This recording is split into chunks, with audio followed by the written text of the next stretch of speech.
Yeah, all right. What's happening? Next Gen Broadcasting coming at you live, Pismo Beach, California.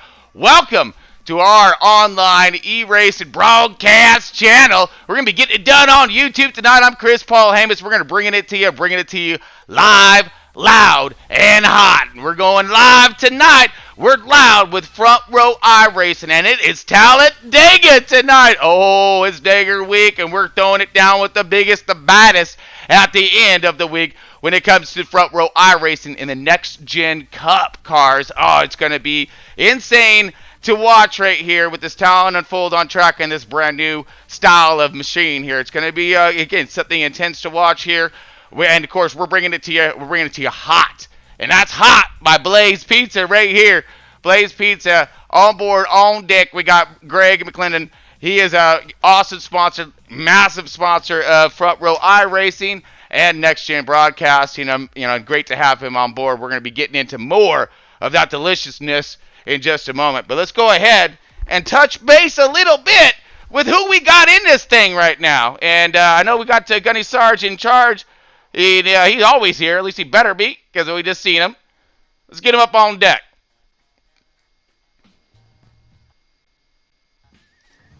Gunny, you got a copy? I got a copy, brother. All right, my man. How you doing today? You all ready out there? I'm about as ready as I gonna be. No, Roger, all that. So we got ourselves a pretty good race here. Give us the quick rundowns. I know it's getting ready to start.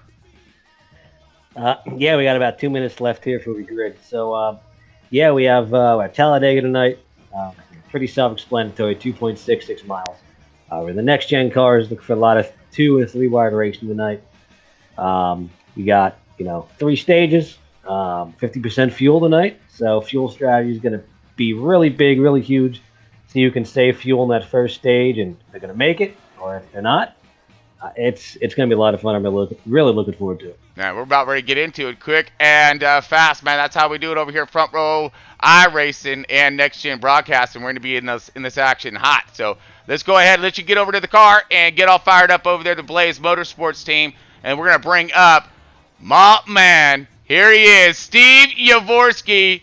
All right, a.k.a. Bad Fast Marley. Now, this is a special treat we got going on here, folks. Tonight, he is a amazing driver, and he's one of the NASCAR Heat 5 Pro drivers right here. We got him on deck, on board, and he's gonna be watching tonight's race and doing a little co-casting with Steve. You got a copy? Steve, get your push stock on there, bro. How you doing, Chris? Oh, dude, we fired up, ready to rock, my man. And I'm still happy here. And I'll tell you what, this track is 48 feet wide. We're going to see some epic racing. And 33 degrees of banking around this track.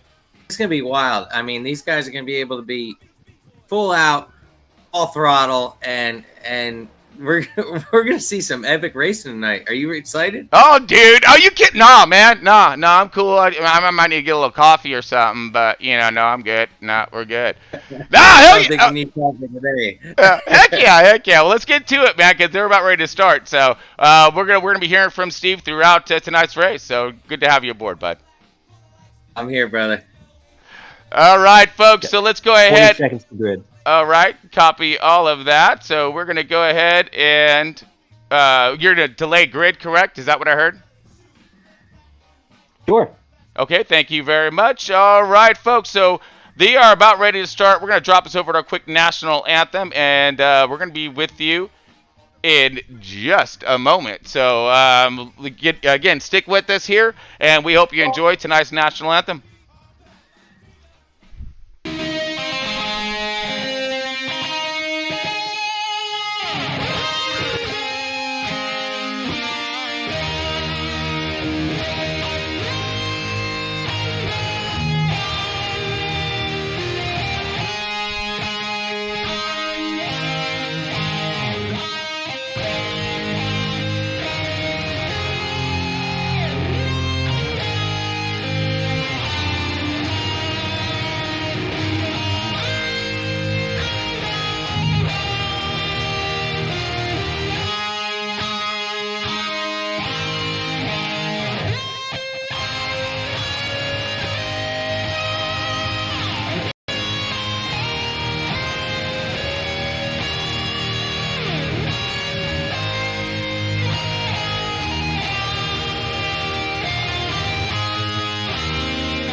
Words in motorsports. Please welcome your Grand Marshal, four-time Talladega winner and leader of the famed Alabama gang, Bobby Allison. This is Alabama. Crank them engines. Crank when you're ready. Crank when you're ready. All right, fire it up, bud. There's command. Crank. getting fired up. Well, I was just...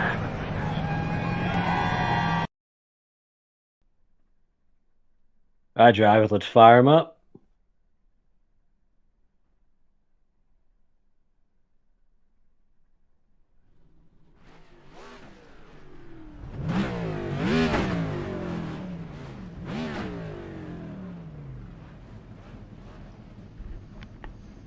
All right, race fans, we are back and into this race tonight with Front Row iRacing. All of this brought to you tonight by Blaze Pizza, awesome sponsor of Front Row iRacing and Next Gen Broadcasting. And folks, we are about ready to kick this thing off at Talladega. Let's go ahead and get ready to get on into it here. So we're gonna bring up tonight's field here, and let's see exactly where everybody got their starts on tonight here. As we're going to bring up our grid. Everyone's up and rolling here. We're going to get our pace lap started out. Give me one moment here as we get all of our shenanigans up. Bam! There we go. All right, sitting on pole tonight, we got Expert Racing Joshua Franks in that 10 car. Look for him to get this one done on point and on pole, setting the pace of tonight's race. We got Andrew Schroeder. He is in that 48 Misfits Motorsports. We've seen a lot of great things out of him throughout the week, so see him getting it done in second position. Keith, I will get that out more. Keith getting it done in the 55 machine in that third position. We got Richard Hurst in the 17 car in the fourth position. We got Derek Wynn in the 11 in fifth position. Tanner Marr in the number 4 in that sixth position. Kel Butler, 64, rounding out number 7. Willie Everhand in the 46, and he's got that 8 position in lockdown right there. All right, Scotty Stevens in the 02 in that number 9th position here. Looks like him inside that top 10, rounding out the top 10. Tyler Ferguson in that 08. Oh, man, and that top 10 got a lot of heat, but there's also a lot of heat right behind him with that Frank Barberet in the 29 car. He's got that 11 position, and he's going to hold on to that thing. We got Michael Wood, a.k.a. Buster, in that 99. He put on one heck of a race last night. See if he can repeat his status throughout tonight's race here in that 12th position. 13th position is Noah Holmberg, a.k.a. Disco. We got him going down in that 45 machine, so look for him in that 13th position, getting this thing all fired up and going. We got in that 14th position Tyler Hamlin in the number 50. All right, followed with him is Thomas Freitas in the 15th position, that 32 car. That's our gunner sergeant in charge. We got Greg McLennan in that number 40. Blaze Pizza himself getting starting in the back right there, all good to go. And then, of course, we got Brad Smith rounded out in that number 6 car. And, wow, we are getting ready to go and launch this thing. So let's get after it, folks, because here we go.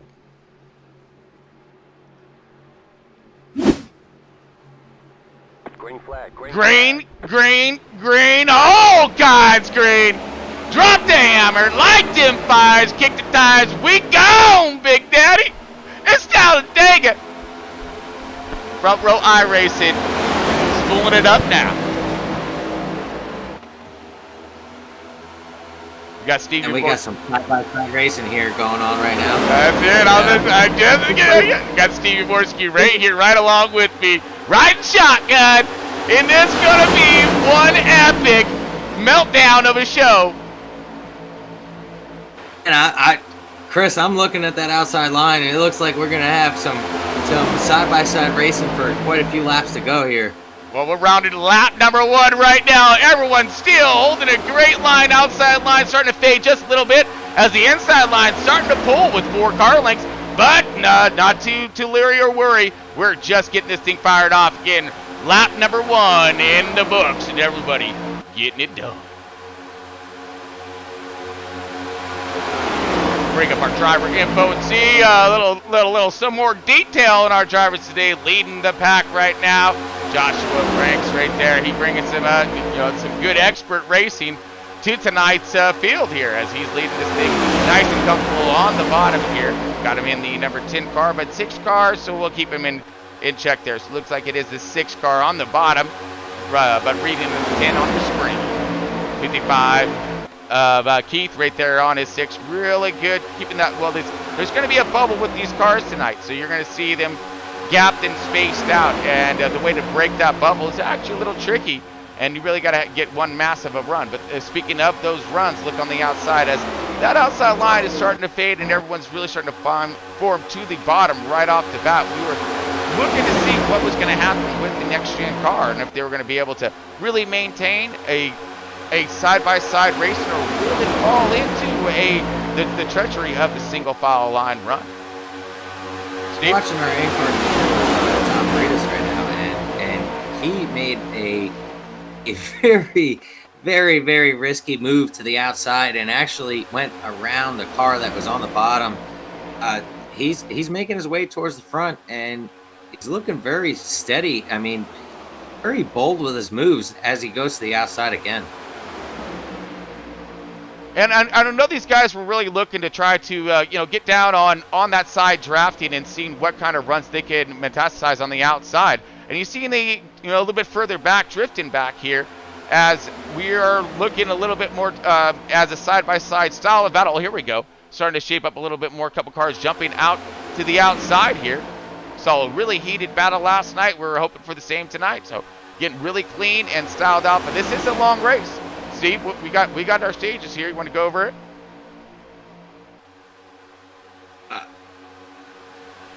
The stage 20. First stage is stage 20 on that one, and I mean we're looking at our fuel strategies here. That's right, Chris. We get about 17 laps per the tank. So this being a 20 lap stage, it's going to be pretty epic here. Seeing the different strategies that go down, are drivers going to be able to save that 3 laps to try to make it the whole way, or are they going to short pit or pit right at the end of the stage to try to set themselves a good track position going into the second stage? It's going to be something to watch here. Well, they ain't saving anything right now, baby. Look at this stuff. Outside line just came with all kinds of steam and scooting. Oh, man. Contact as they try to get down to the bottom. 55 spinning. Holding, no! More contact, car spinning. We are going to have ourselves our first caution at lap number 5 there, as we were on board with this one, watching it unfold in front of us there. Oh, my goodness. We had an amazing run on the outside. Outside line was doing its job, and then we got to back it up and see what just happened on that. Okay, so it looks like the short team just took the worst of it. Oh, man. So this is a little further back of it. So let's try to rewind this a little bit more here. Yeah, that's prior to the accident here, but we see that was a massive run being done, and look at that! Oh man, massive hit. Yeah, that was a bad hit here. We're trying to get ourselves the proper view.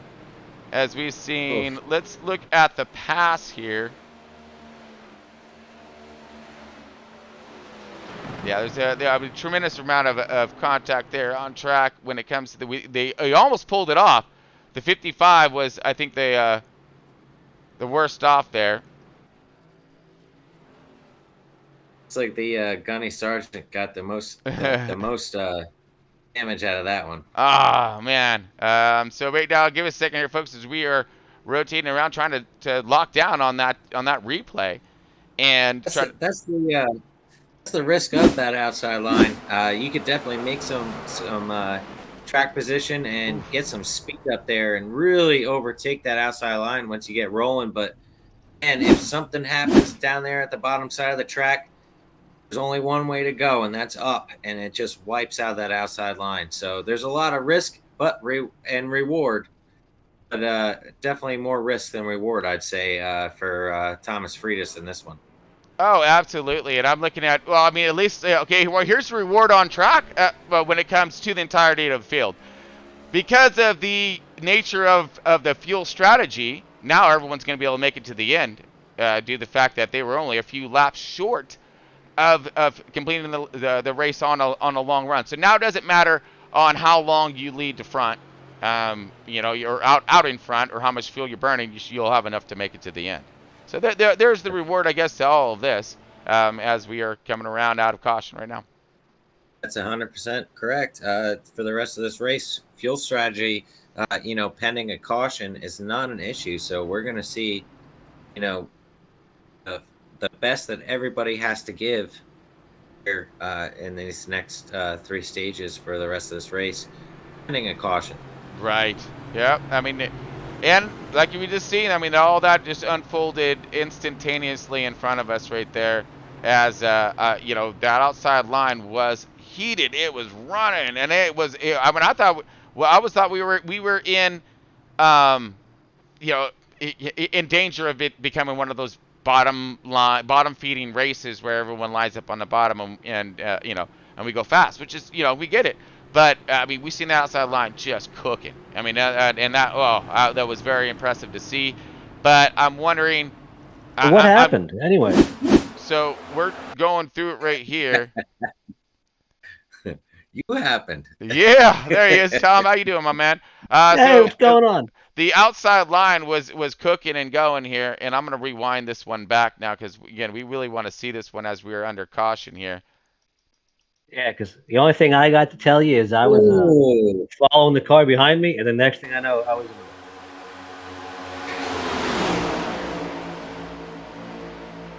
the... Man, I love the fact that you could do these replays. Oh, it's fantastic. Oh, the 55, again, just didn't clear. It looked like it just didn't clear right there is what happened. Ooh. Oh, man. Yeah, almost positive. We're going to rewind that back one more time while we have a minute here. And it just was maybe just not quite clear. Slow down. I'm just a hair behind, so if you hear these reactions and they're a little bit before or late, I should say, than what you're seeing, trust me, we feel the same emotion. I'm just a little late. No, you're totally good there, bud, because, wow. Yeah, here it is. I mean, so the 02 was underneath, then 55 came down, came across his bumper, and then there it was. Then contact connected to a little ricochet action to the 50. 50 saves it, though, but it was the 55 that came back up in the track, and then, all kinds of catastrophe happened right there. So, okay, that makes all the sense. Well, Michael McDowell, that looked like what Michael McDowell did to Brad Keselowski at the Daytona 500. Oh, man. Hey, look, just shows right then and there it can happen anywhere, right? Terror can attack at any time, and just did tonight. But first caution right in the beginning of this race, so hopefully maybe that's a lesson, taught right off the bat. Okay, that's a little too aggressive on these starts and whatnot, and we're just getting barely started. So, maintain, hold that outside line. It was fine. It was running good. I mean, again, this is but we have the 64 Butler Dow up in that lead, and the 48 on the outside. You watch these guys both running great last night, and of course right there Wood and the 99. So some of these same names I was seeing up in the Busch series last night were up here leading. Look at them now up here. Maybe that experience last night was really paying off tonight. Steve? We see that all the time in real life, where we see the Cup drivers get some experience, racing in the either the Xfinity series or in the Truck series. They try to get some laps in on a track, and it pays off on race day. And I'm a little surprised to see the aggression so early, considering this is a fast track and there's a lot of laps to go. But at the same time, I'm excited too, because I want to see more of it. It is. It looks like we're about ready to full send this thing. Here we go, out of caution right now. Boys now kind of dusting it off, and here, all right, green flag, 64 out in front. And they're going to be spooling these things up and getting them going. The nitrous. Well, yeah, exactly. Cue the nitrous as we come down the back stretch into the 64 on the bottom. We got the 99 of Wood right there following in his footsteps there.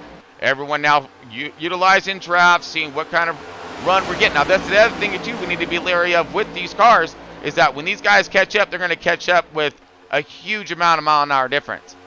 And they're going to, will they take that to the front? Will they blow that up? Again, that's going to be these runs that these guys we're going to see them dealing with all night long. run that these cars get when they're back 2-3 car lengths, and when they catch back up to the lead pack, it is massive. And it just wants to, you just want to shoot to the outside because you feel like you got all this momentum. But if you don't have somebody to go with you, then you end up on the outside getting passed by the entire field. So it's cool to see here who's going to work with who and who's not working with who, as far as teammates go here. Absolutely, working with, but I can see where you're talking about how if you get those runs, no one's going to go with you, and you get out there on your own, and then next, you're freight trained on the outside all the way back. And I mean, at least the only good thing I can think about that being the driver who gets on the outside, who gets forced in that position of being freight trained all the way back. At least he gets to wave to all the guys on the way by, and then he gets back in line and then charges back again. So it's one of those yo-yo things. You're never out if you drift to the back. And sometimes a lot of times these guys do that intentionally, so they can dodge them wrecks, right? That's dead on, Chris. I mean, as a fellow driver, there's many times where I do that intentionally. I'll go to the outside. And I might not always be able to get back in line, but I'll go to the outside to see who'll go with me, see who's going to work with me. Right. Whether it's just a manufacturer teammate, or it's just someone that I would not expect to go with me, but somebody that is willing to go on that outside to try to make up some positions, rather than ride around the bottom. Right, and we just seen the first attempt right there with only 3 cars. They jumped to the outside. Now, the last run that we seen at the beginning, at the drop of the green flag, at around that lap 5 or so, we had, they had a good 5, 6, 7 cars or something like that on the outside, and they came around and they were going. And, they had somewhere to go for sure. But right now we're seeing a limited number of cars, and actually now the field has really separated into 2 distinctive packs. I mean, could this be intention, Steve? I don't know. I mean, maybe they're trying to look out for the big one, but at the same time, I mean, they still look like they're racing pretty hard back here for the second pack, as we just seen Tom Freitas take the lead of this second pack here. All right, dropping in on Tom right there, going to start in charge. You see him right there, hometown Bethel in PA. Rocking and rolling that Blaze Motorsports car.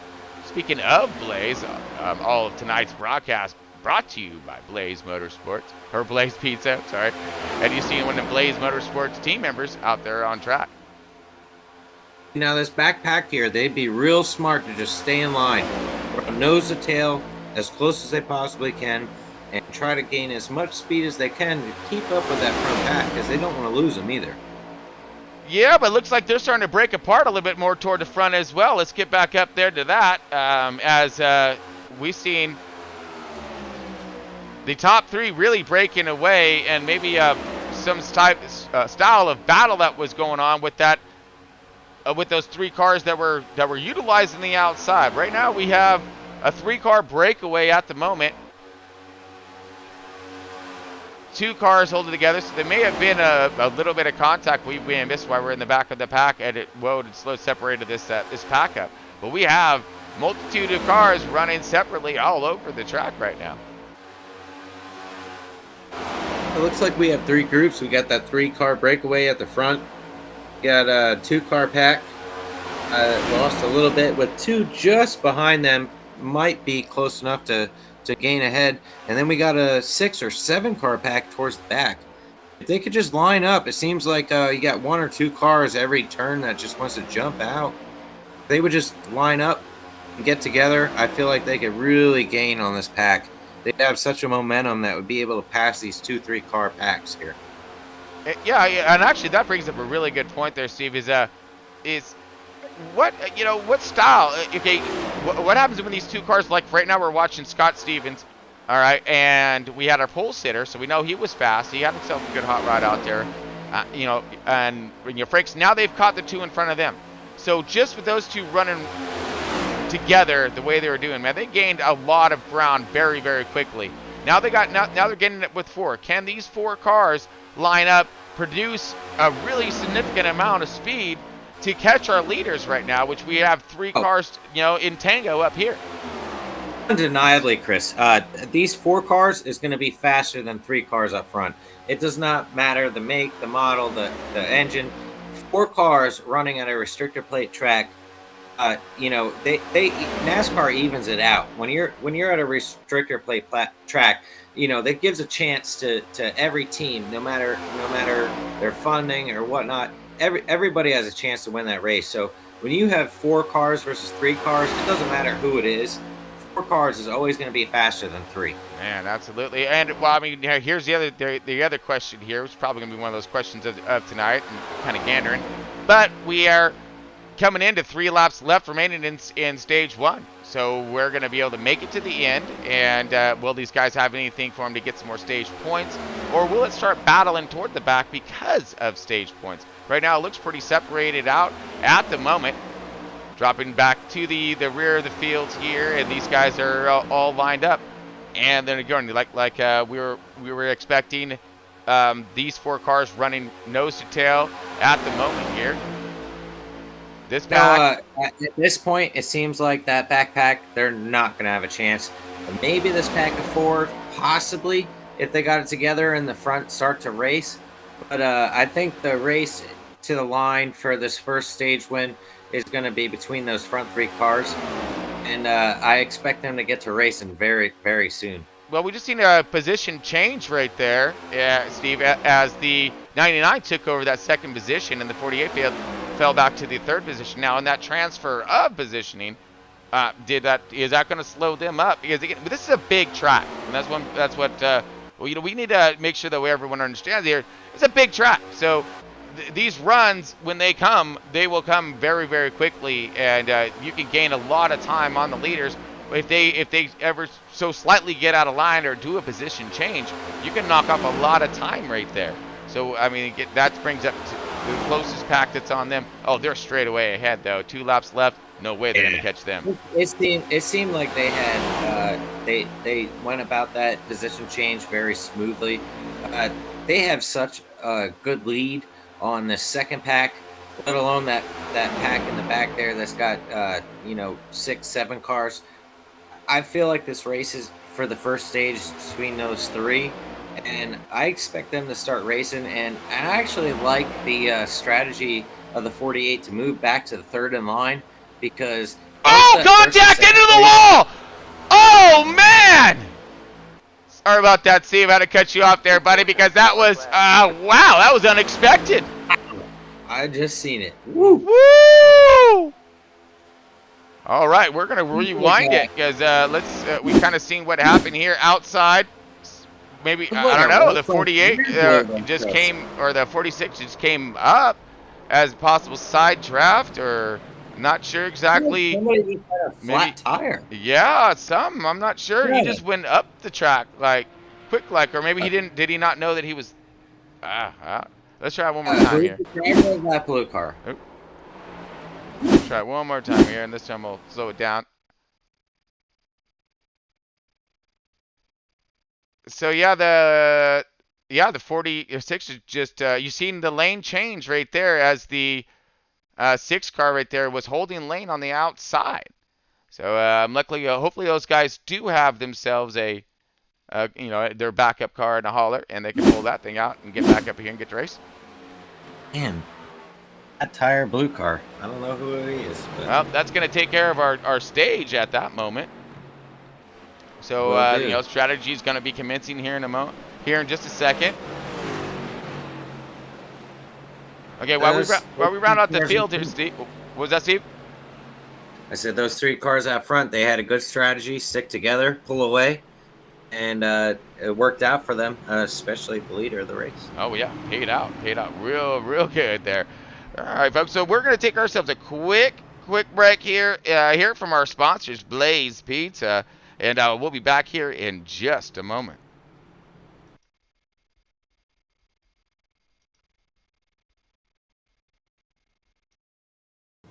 Wait.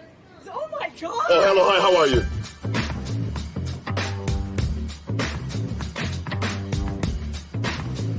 All right. Hey, what's going on, man? How you doing? All right, I'm Ron. Oh, what's going on? How you doing, sir? How you doing? I'm Ron. Hey, what's going on, man? How you doing?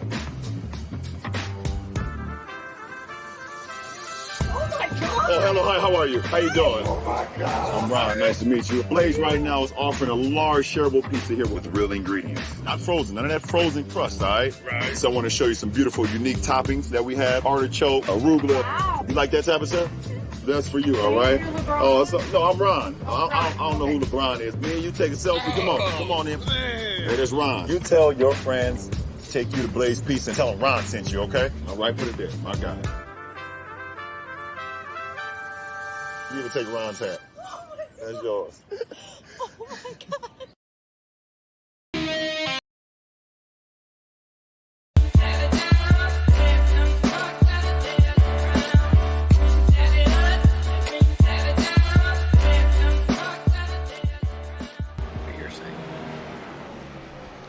All right, folks, welcome back. Next Gen Broadcasting, bringing it to you live, loud, and hot.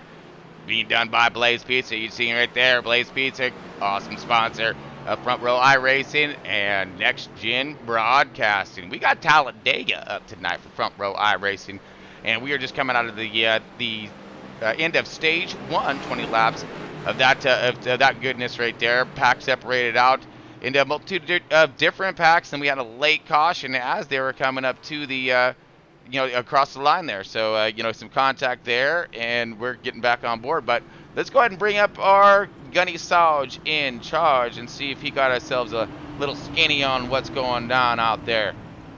Gunny, you got a copy? Got a copy, Chris. There he is. All right, my man. So yeah, how's it feeling out there? We've seen the pack break apart into like 3 distinctive packs after a minute. But I mean, what's your feeling on what's going on tonight? Yeah, I mean, basically, if you're talent of the car of any pack, if you're not right on the bumper of the car in front of you, you're going to lose that draft. You got to have a car behind you, be able to push you and keep you up, just because you get such a big draft from the car in front of you. So it's very interesting. I mean, side drafting is definitely there. You can get layback, you can get really big runs. Just patience, hearing a lot of people complaining about spotter issues right now, so need to work on some communication there and maybe get that sorted out for next time. Yeah, we've seen a little bit of that with the leaders on the start of that thing. The outside line just came a screaming right there, and then then there was there was some kind of miscalculation or misjudgment when it come to positioning there. Barely caught some bumper, and around he went on the 55 right there, and they caused some catastrophes. But Tom, is this something that you've dealt with, all along in every car, or is this something that's new with the next gen model that you guys are trying to do? Yeah, so this is new with the next gen car. Normally you can lay back, get runs, you don't lose a draft that easy. But these, it's almost like it's back in the old tandem days of NASCAR. That's what it reminds me of. Okay. All right. Yeah. That and we've seen that bubble out there, and then we're seeing that bubble able to be broken as well. So. There is a bubble. So if you're directly behind the car behind you, and you have nobody behind you, you get that bubble. You can break it if you get on like their left rear or their right rear quarter, and kind of shoot back behind them. You can break that bubble, but it's hard. It takes a lot of patience and a lot of smooth driving. Roger that. And smooth driving, here we go, because we're about ready to launch out stage 2, but we'll let you get back to it, and we'll talk to you here in just a little bit, all right? But thanks for all the scoop and the info as you guys are ready to go green again. Got that? We see you sitting P2 there, Tom. Let's see what you got. 10-4, sounds good. All right, Chris, what are you looking to see here? It looks like fuel's not going to be an issue for this stage here, so we're going to see maybe some green flag pit stops. What do you think is going to happen? Short pit? I'm definitely going to anticipate that the teams are going to be working together, but at the same time, like Tom just described, that it's going to be about staying in the draft. So whoever is around you at that moment, you want to stick with them. As here we go, folks. We're going to spool them up right now, coming into stage 2. Green flag, green flag. We got a green all kinds. Let it rip, boys! And we're gone. We got a good start by the by the front two here. Tom on the outside, not 32, but James, that Blaze Motorsports car. He's going to hold it firm on the outside now. Hopefully get a little bit of help as we're seeing some more Blaze Motorsports teammates arriving on the outside. Actually, all 4 of them, 5 possibly. Now you're looking at all Blaze on the outside right now. Is ducking down, getting in line. Here we go. So it looks like the single file line is going to remain as we've seen the 32 or remain as the dominant line as we see the 32 jump down there, and but still the 64 and the 99 with the help of the, I think that is the 40. 50, no, I'm sorry, missing that number. That's the 50, I'm sorry, right there. Yep, Tyler Hamlin. So those guys are doing a great job keeping committed to the outside lane. Nice, great rotation through the center.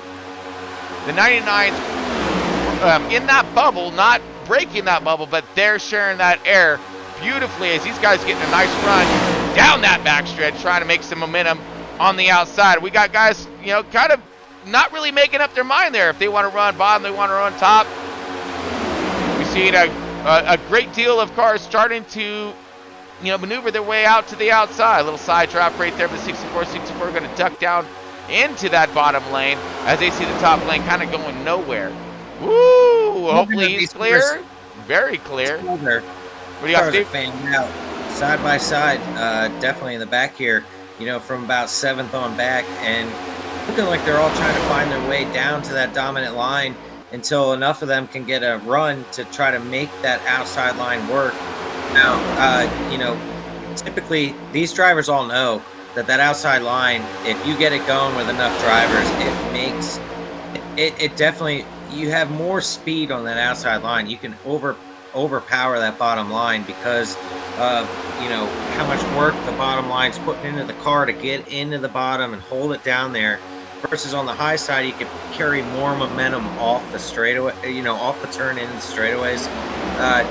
It's going to be interesting to see who works with who, if it's going to be a manufacturer's thing or if it's going to be a teammates kind of thing, friends. We're gonna see here real quick. Absolutely, and right now we're seeing them jump into the outside. Maybe they're testing the waters at the moment here, but those are definitely team cars. They're trying to see what they can do together as a team. How can they move forward with everyone, running on that bottom line right there? Where do they need? Do they need to be, on the dotted line up high, or really close? Will the sidecar drafting work? Are the cars stable enough to get that done? I just see him now getting down to the bottom and everybody going single file. Yeah, side drafting like you were talking about. I've seen that work. I've seen a 3-car tandem on the outside, if they're really hooked up and they utilize that side draft on the straightaways, and hook up right next to a bottom line car and side draft them, they can actually slow the entire line down.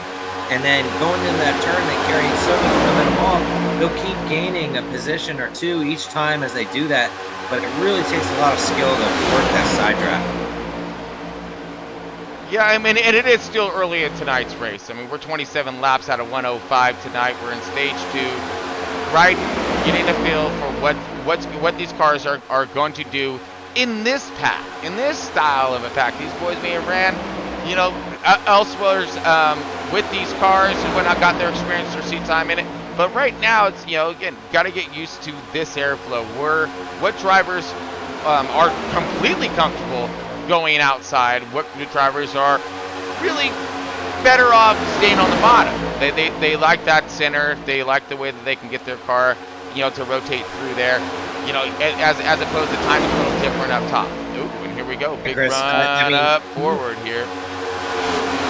Tom nailed it on the head there when he said that, these guys don't really know what these cars are going to do. As you see that push for the outside line there, you got 2 cars trying to make a run for the lead, but 3 cars now. But it's these guys don't really know what the car's going to do. I mean, this is their first time at Talladega, in this new NEXTGEN car, and they're trying to see what it's going to do. And all these drivers are kind of at the same point with each other. but they don't really know. They're all learning at the same time. It's going to be interesting to see how far, who's going to push it. Absolutely, and I mean, and you've seen that outside line with its run, and then of course it did fade it off once once they kind of went out of 3 or into 3 out of 4 right there. They didn't have enough cars on the outside sharing that draft and creating the power in these cars that's absolutely needed for them to get around on that high side. We also got to remember the high side is a longer way around the track, so you're going to need more speed. When it comes to getting around these guys on the bottom. And right now, everyone seems to be hauling the nail right now. Very impressive work as, again, working the strategies, working tonight's race. And that is what is crucial. We should be seeing some green flag stops coming up here soon with our fuel range being in that 17 to 20 lap range. Yeah, that's going to be the thing to watch, because who's going to pit with who, because if you get a nice group of cars all pit together and nobody has any penalties or any issues like that, and they're all on the same strategy, we're going to get these guys that come out all together, and they're going to make up so much time when they come out of pit road if they're all linked up together versus cars that, pit alone or pit maybe with just one other car or so forth. So it's going to be interesting to see if, like, maybe the the Fords pit with each other, the Chevys pit with each other. It'll be something to watch. Or now they give us a little something more to watch with Tom on the outside, trying to spark up a little more attention here for that 32 in that Blaze Motorsports car. He's got a little bit of help with it looks as if the 20 of Barbre in that 5th position now. But this is the battle for the top 5, top 6. These guys kind of duking it out here, top 6.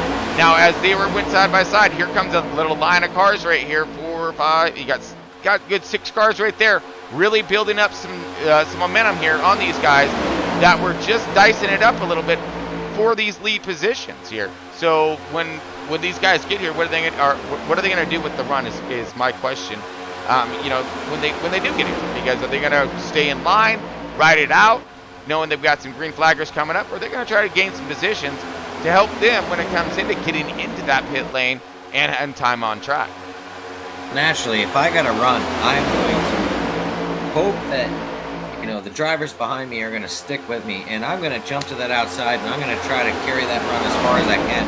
And then once I get out there and I feel like it's not necessarily going to take me to the lead, I'm going to start side drafting as hard as I can. And we just watched Tom Friedis when you were on him there. He took it to the outside, and he held it, with that 2nd place position before he dropped back in line because he was side drafting. So it shows you the power of that side draft, and it's huge. If you get quite a few cars going on that outside line, it's inevitable. They will take over because the speed on that outside line is definitely faster. It's just the matter of numbers. There's so many cars that are riding around the bottom versus the top, where it becomes hard to make that outside line work. 100% can completely agree with that one. You see 2 cars on the outside duking it out, but they're not making any ground on the leaders at the moment here. Is now jumping away from them. Now I like this style as well. You get a run, you get away from that pack, so that way that side draft can't slow you down. Then when you come back into turn here, you get back up on their door, slowing them down through the center, then releasing them, getting to the outside, utilizing that momentum and the trajectory on the outside to hopefully advance you some more time on track and positions. You see the 45 and the 40 of Greg, actually, Mr. Blaze himself, doing that very exact same thing, side drafting, then getting away. And look at this, the 2 cars are able to maintain their pace on track outside of the 7 cars lined up. So here we are getting a point improvement right here. They're not gaining anything, but they're not losing either. Yeah, I'm looking at this here, Chris, and it looks like there's another car to jump out there to the outside. And I feel like these front 3 cars right now, as you look at is that the leader that just jumped outside? That was the leader, Andrew Scroller in the 48 jumps outside. Did he have a little wiggle and a loose off, or was that something Well, let's find out. Hold on one moment, folks. Let's rewind it back. Because fuel doesn't seem to be an issue for this segment, but maybe it is. I honestly, I don't know, but maybe it possibly is. Okay, well, the only thing I can think of is being the leader, that if you're going to jump out from the lead, that maybe fuel. Steve, I think you nailed it. I think you nailed it right there. And let's go rewind to watch it happen in front of us. Okay, so he jumps way to the outside, not even thinking about nothing. So Stevie nailed it right there on the head. What happened? He was burning way too much fuel up there in front, and there was no way he was going to be able to make that pit window with everybody else if they're saving all that fuel. And that might possibly make it a 3-stop, for him if this thing goes green all the way through. That puts our in-car reporter up to 2nd place, and he's been saving fuel this whole time. So it makes me wonder how far these guys can really go. Who's going to stretch it? Because they all, a lot of them, they want to pit together because they want to come off together. Nobody wants to end up by themselves when they go to pit road. So, 100%. That's the nightmare right there. And I think we got Mr. Tom Freitas right here with us at the moment. Let's go in and bring him on up, and let's get in his car with him. Tom, get a copy.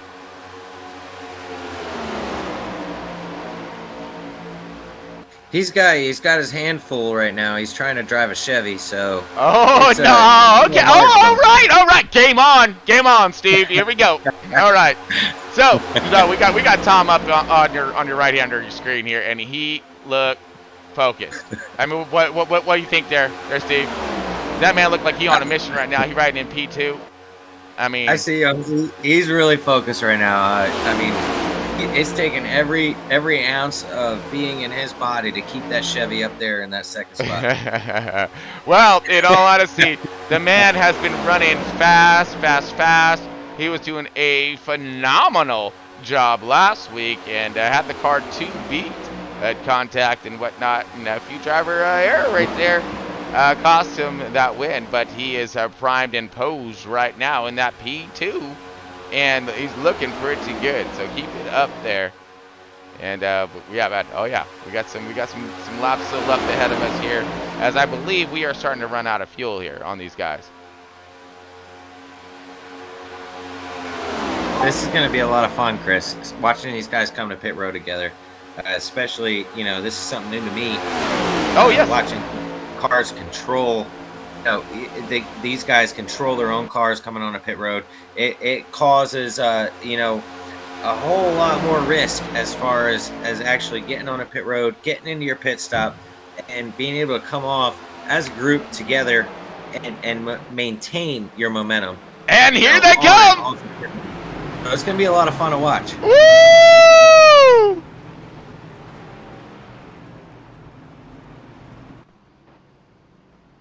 That's getting on them. That is definitely getting on them as we see the entire lead pack coming in for them 4 fresh feel good splash of fuel.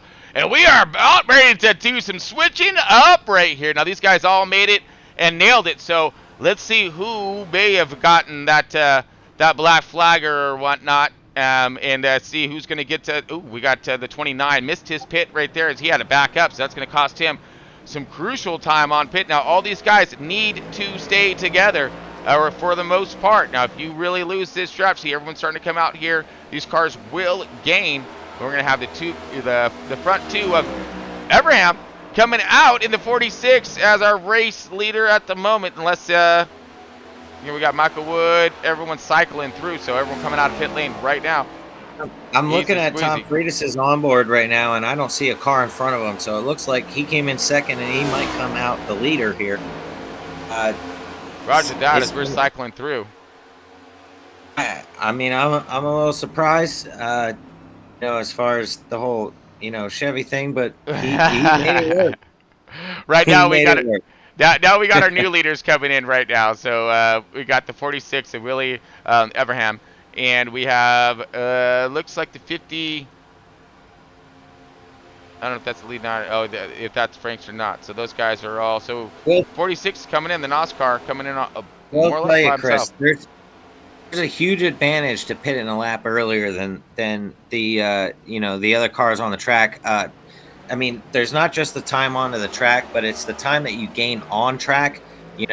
And tires aren't really a huge deal at a restrictor plate track, but it's the momentum that you gain, and they're going to come out of this turn with all the momentum coming in after they were running with the draft before they pit, and I see them overtaking these cars that pit after them. Gotcha.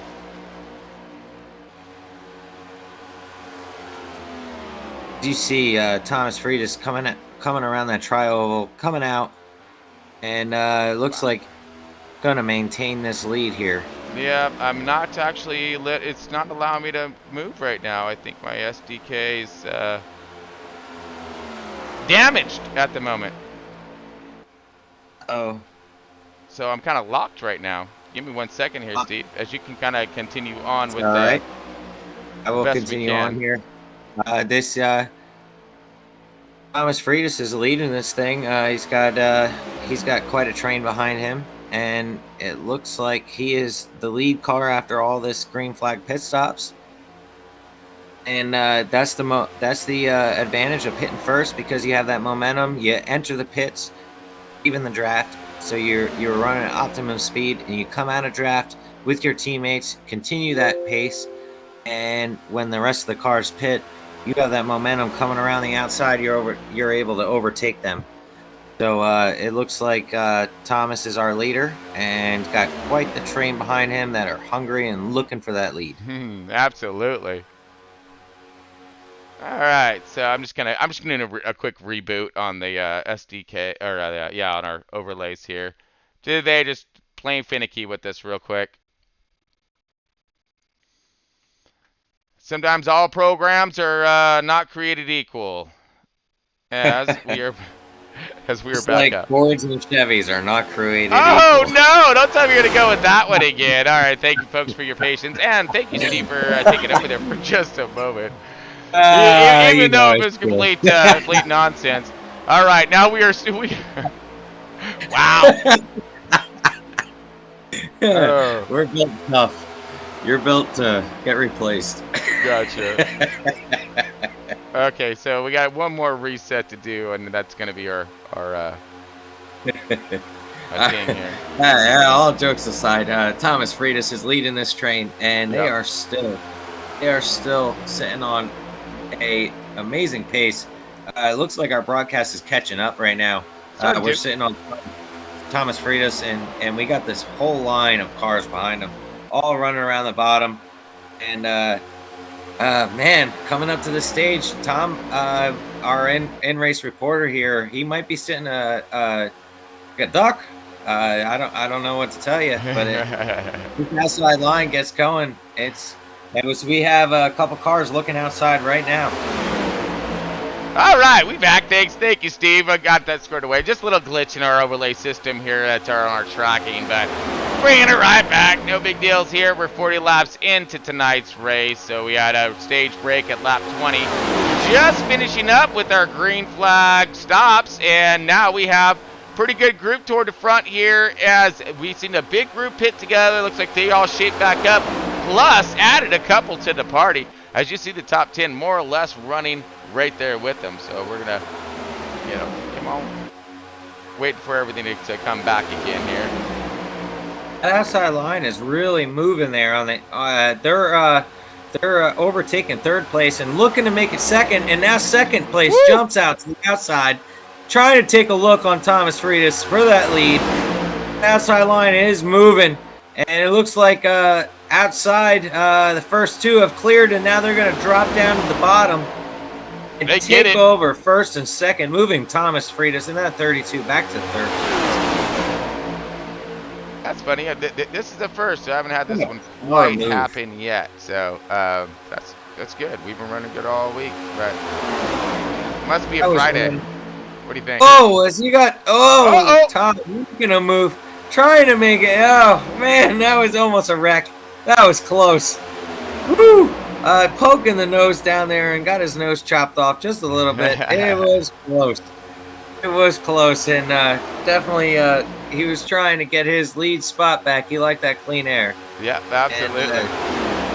And he does. And he got it, so we're almost there. I promise you, fellas, next week, once I'm back, I will know all of your names and all of your numbers, and I will be able to shout out more than just the NRace report. Absolutely, 100%. So, and again, we are, now that things have kind of simmered down just a little bit, we are got to do a quick system check here and bring back up our tracking. So we're going to take just a quick break here, and I'll be back with everything reset. So stick with us, folks, as the front row iRacing at Talladega continues in stage 2.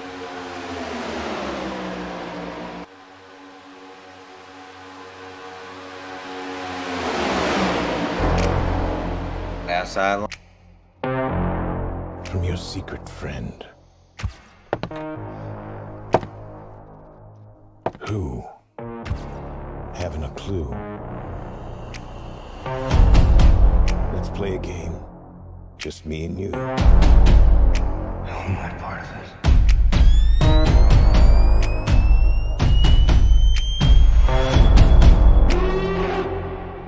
Years in Gotham.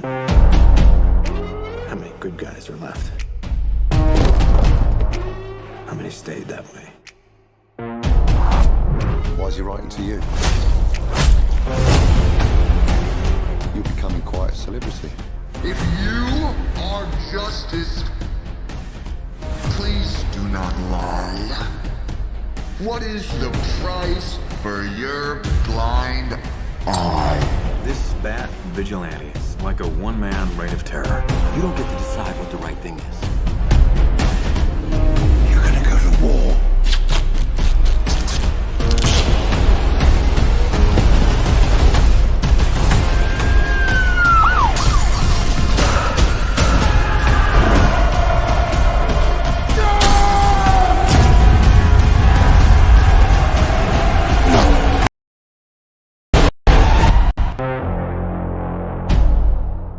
Vengeance.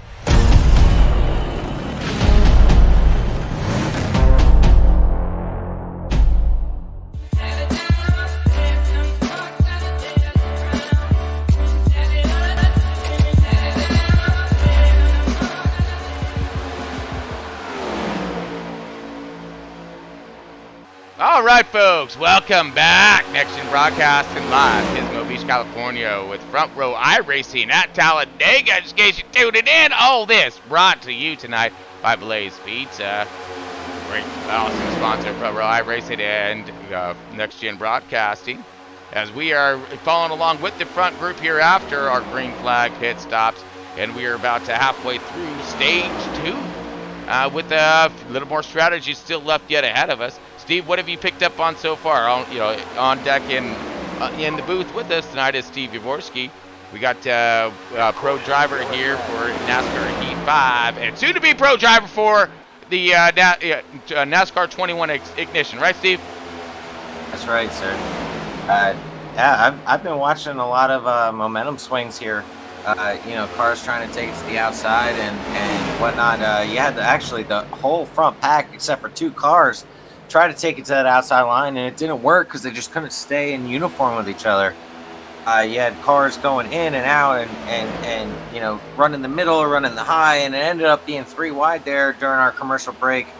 It was definitely fun to watch, though. I'll definitely tell you that. Man, they got 2 shows going on at once in the full sender. I love it. Love it, love it. Man, that's fantastic.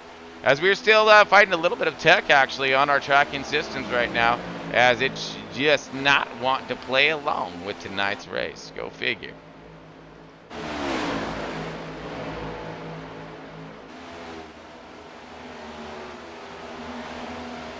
All right, so it does look we are under caution right now. That's going to be stage break for us, as again, our tracking system is right now frozen. Almost like the movie. But we're going to try to thaw this thing and get it back up and running for us. That's just what happens when there's too many Chevys up front. The computer breaks. No, is that what it is? No, wait, man. It's just excited as I am when it comes to them Chevys being up in that front. They got the real power up there, baby. Just kind of wondering what, wondering it. Oh, whoa. We got too many bow ties, not enough men. We got slideways right here by the 32, and it looked like he may have had himself a mechanical malfunction with his. You're never gonna hear the end of this one. Oh boy, you did that as an end race reporter. You're done. Well, he's been battling actual technical difficulties with his equipment, in all honesty. So that's because he started with a Chevy. I was thinking more of the wheel equipment there, but hopefully don't even get started on that old Chevy stuff. There he is. Okay, so right now, yeah, we're still lagging in our tracking system. But we do have, I believe, Noel in the 45, who's remained out maybe the lap down. But we have all cars coming into pit right now. Expert Racing looks like he may be styled out toward the front of this thing. As we're going to see the race off pit road in no. One thing we know Scotty is that in the 02. Speed. One thing we know is that the 32 could not speed down pit road because it's not possible. It's possible. And it's fast right now. So here we go one more time with stage 3 here, folks. We're coming into the into the last portions of tonight's race. So what we got going on here, stage racing, all kinds with these next gen cars. We look like the 45 stayed out, so that will boast him as our race leader. Scott Stevens in that second position, Kale right there in that third. It looks like Apex is running up with them in that 4th position. Andrew in the 48, skipping it up forward into that 4th position. So whereas they're getting everything squared away right now we're kind of on manual mode when it comes to our tracking. So we're under caution at the moment, folks. This is the stage caution, stage break. So we're going to be going into our final stage of tonight's race and be getting it done. So we got 55 laps in that stage. Now we're looking around 17 to 20 laps in their fuel runs. So that is going to mean there are going to be a few different pit stops, green flag pit stops, if this thing stays green like it just did. So, again, we're going to look to see what's going to happen here as the strategies unfold into stage 3.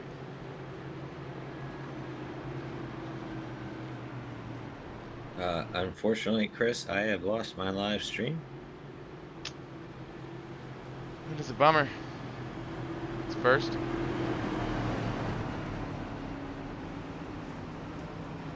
And to follow along with you, a little bit of a delay.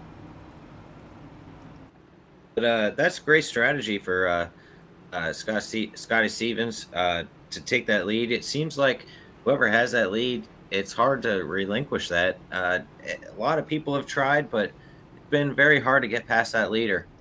So we're going to see here in this 3rd stage a lot of laps, a lot of, it's going to be interesting to see if that outside line can get working here, because there's a lot of laps and a lot of gives. So if it doesn't work, you got time to gather yourself back up and try to get back at it again. Yeah, appreciate that insight there for sure, because right now we're still battling some stuff right now, and I'm not sure what's going on. How's the stream looking there, Steve? Still working on it, brother. What's up? Still working on it. No, is it we're up in live still, correct? Yes, you are. Okay, good. Because well, this thing's just. I'm having 9 people watching live. I'm sorry? We have 9 people watching live. Robbie Racing, what's up, brother? How Nice. you doing? Settings. So yeah, I don't know what's going on. This thing's never given me these issues before when it comes down to it. So I'm just reloading a system here, and hopefully. If you're able to cycle through drivers, maybe just keep it there. I can. Remember this one. Again, it should come back up again. Again, just some technical difficulties here when it comes to our overlays, which has never done this before, so it's taking us by surprise. But we're still under the stage caution, and these guys are wrapping around 3 and 4 right now, and looks like everything's gonna be booting back up. So hopefully we'll get what we need out of this thing.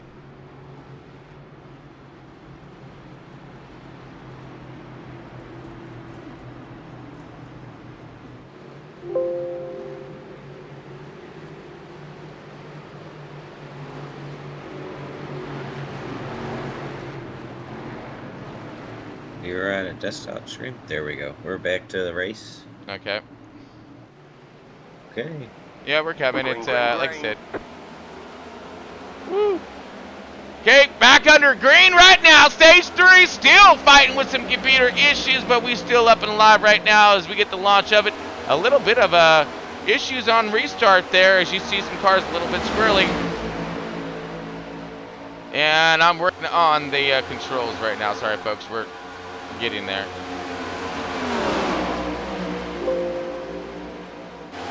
If we could scroll through the cars, get back to the front. I'm working on it.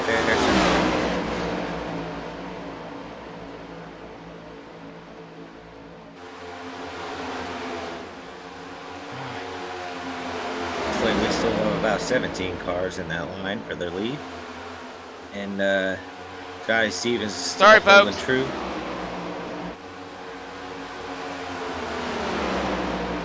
It's okay. We got the Chevy and Ford and Toyota logos to our left-hand side. Honestly, I'm not having any control or any luck with this thing right now, and it's fighting me. So I'm just trying to get the darn thing back up again. Should I go back to the front or no? I'm working on it. I have no control, so I cannot cycle anything at this moment. The cameras are locked. Okay. Until it reboots and does that. Okay, well, at least we got that back again. Sorry, folks. It just, I don't know what's up with tech. But here we go again. Oh, man. 64 still up in front, though. We do have Derek Wynn in that second position, number 11 car right there on his bumper. In that third position, Michael Wood in the 99. Getting it done right now. And then we have Tyler Hamlin in the 50. And he's in that fourth position. Following on the top 5 is that number 10, Expert Racing. New to front row iRacing and showing off his talent and his stuff as he's riding around that top 5 right there, looking for a moment to strike. These guys lining up, but the runs are starting to build. We got Greg McLennan right there, that's 6th, 7th position, and he's also in that front lead draft right now, looking for his shot to get his run on and get it going to the outside. We see a little bit of movement toward the back of this lead pack. Top 10 right now, all forming up together and great speed. Tell you what, Chris, sitting there in that fourth position, Expert Racing, you know, with a name like that, you kind of set a standard for yourself. You know, expect nothing but the best from Expert Racing. Yeah, absolutely. As he's trying to show it off right now. Now, when we get he come to get it done today. He really did. I'd love to see you know, him and a few comrades jump there to that outside, get 2 lanes going here, and see if we can get some racing for this lead. Ooh, as we see second place, look to the outside. Not back in line, though. Yeah, looks like everyone's going to be bottom feeding it for a little while as we try to count down these laps. But unfortunately, like I said, our tracking system is on the fritz. But luckily, these boys aren't. They're out there running good lace. You see a jump to the outside. Chris, I don't know how Mark it is on I, but you know, as far as console goes, I seen the red car there drop way back. He's got about a 3 car length deficit on the 4th place car.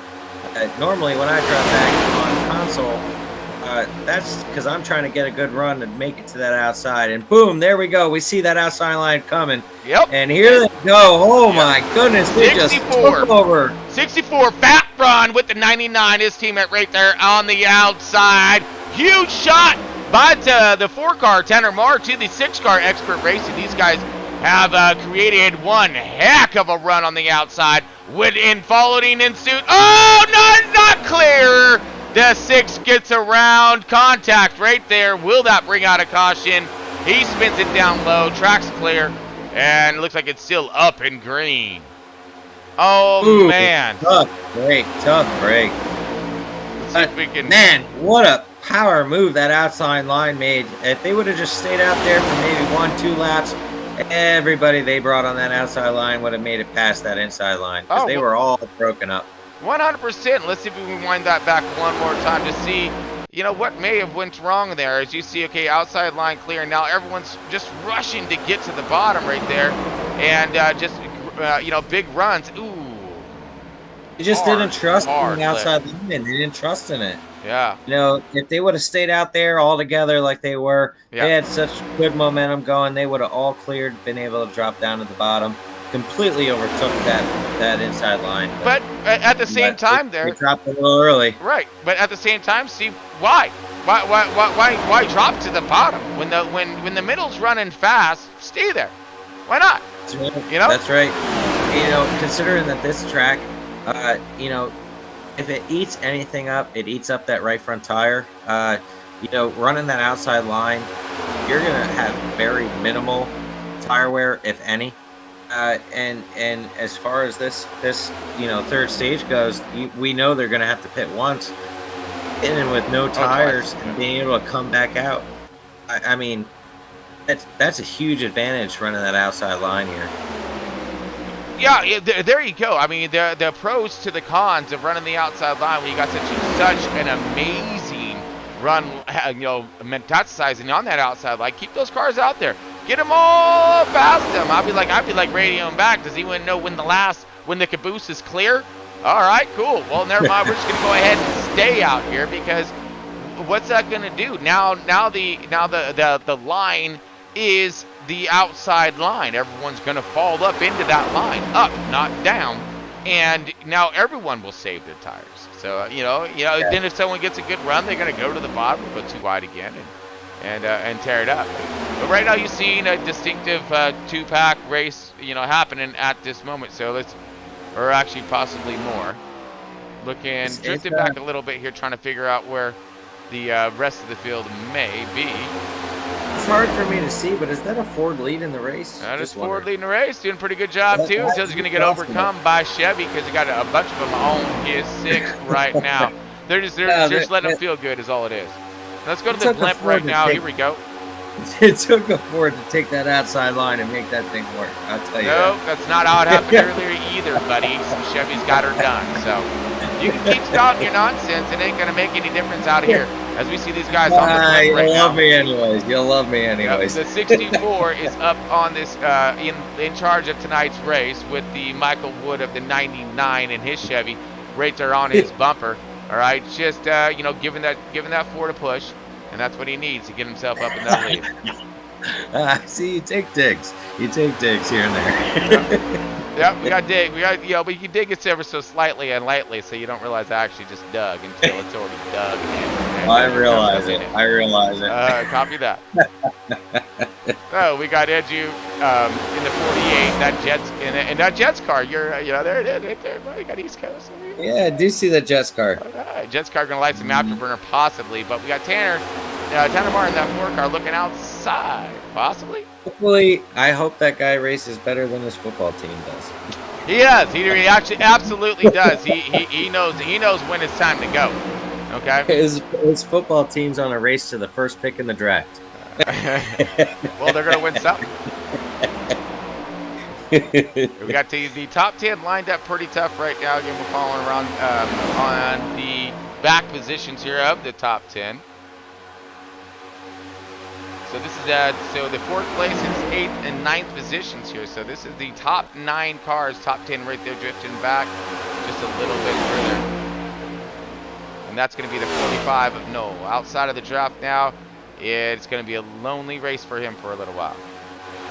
But following up the rear of the fast line here, the on track is we got again the 00 of Scotty Stevens here. Now this man has been on fire throughout this entire season of Front Row iRacing, along with that guy right in front of him, Tanner Marr, in that 4 car. So could these guys just be hanging back to a little surprise attack? I mean, and honestly, I would be seeing these guys, what they're doing here is they're just setting up that last run. They're like, okay, we're going to learn how to bounce through the outside, holding momentum, while listening to the car, of course, and seeing where those RPMs peak on exit. And that's where they're really going to effort. Here we go, outside run. He's going to give it a shot, see how far they can go. Oh, but he's all by himself due to the fact that the 02 just wasn't there yet. And but he was demonstrating on what he's looking to do.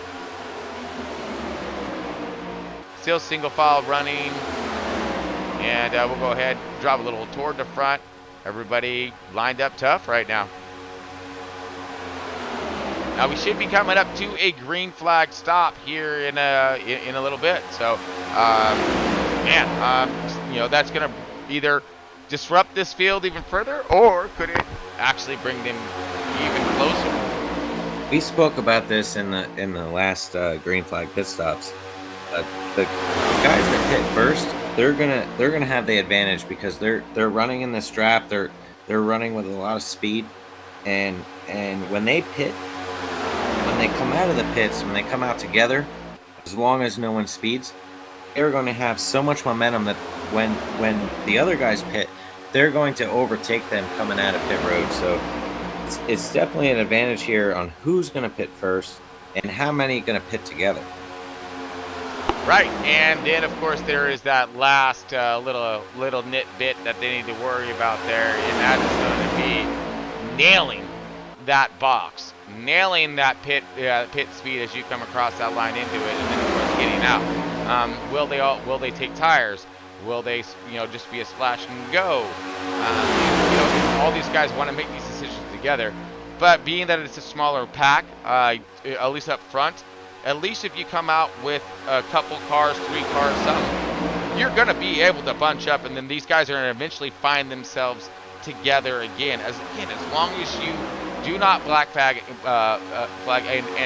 come out with with some other cars, and that's what they're going to need. It's going to be super crucial that gets done and happens, in sync with everybody else. Yes, you don't want to be that lone person that pits by themselves, because your race will be over. Yeah, absolutely, 100%.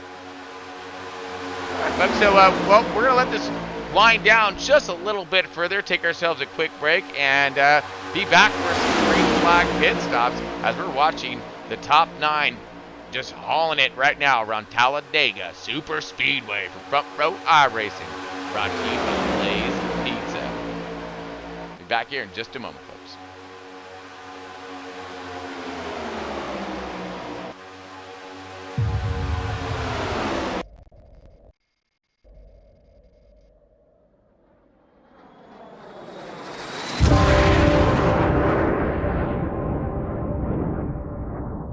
Your instructor is one of the finest pilots this program has ever produced.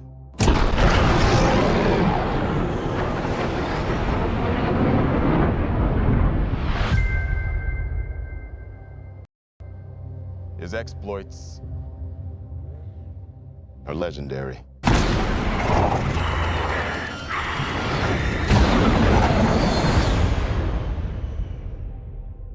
What he has to teach you may very well mean the difference between life and death.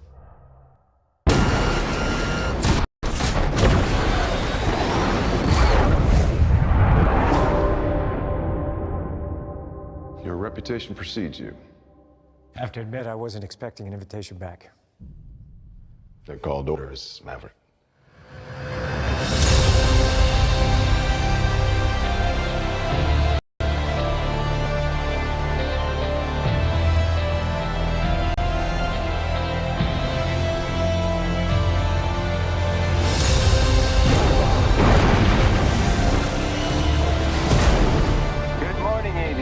This is your captain speaking. Today's exercise is dogfighting. 2 versus 1? Hey, you gotta be kidding. What the hell?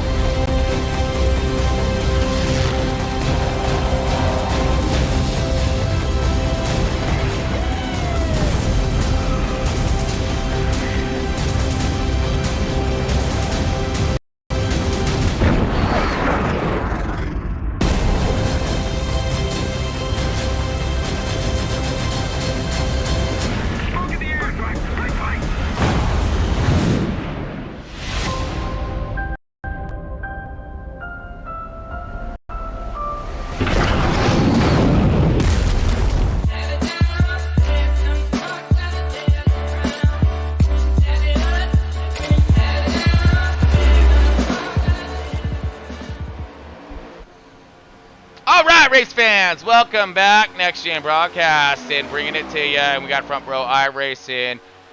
The Next Gen Cups are on track right now, and we got them at Talladega's. Running it pretty good. Just had a round of green flag pit stops that you've seen up there during the full send, and everyone's cycling back around again. We're looking at our believe our race leaders at the moment here, as we will give you that update.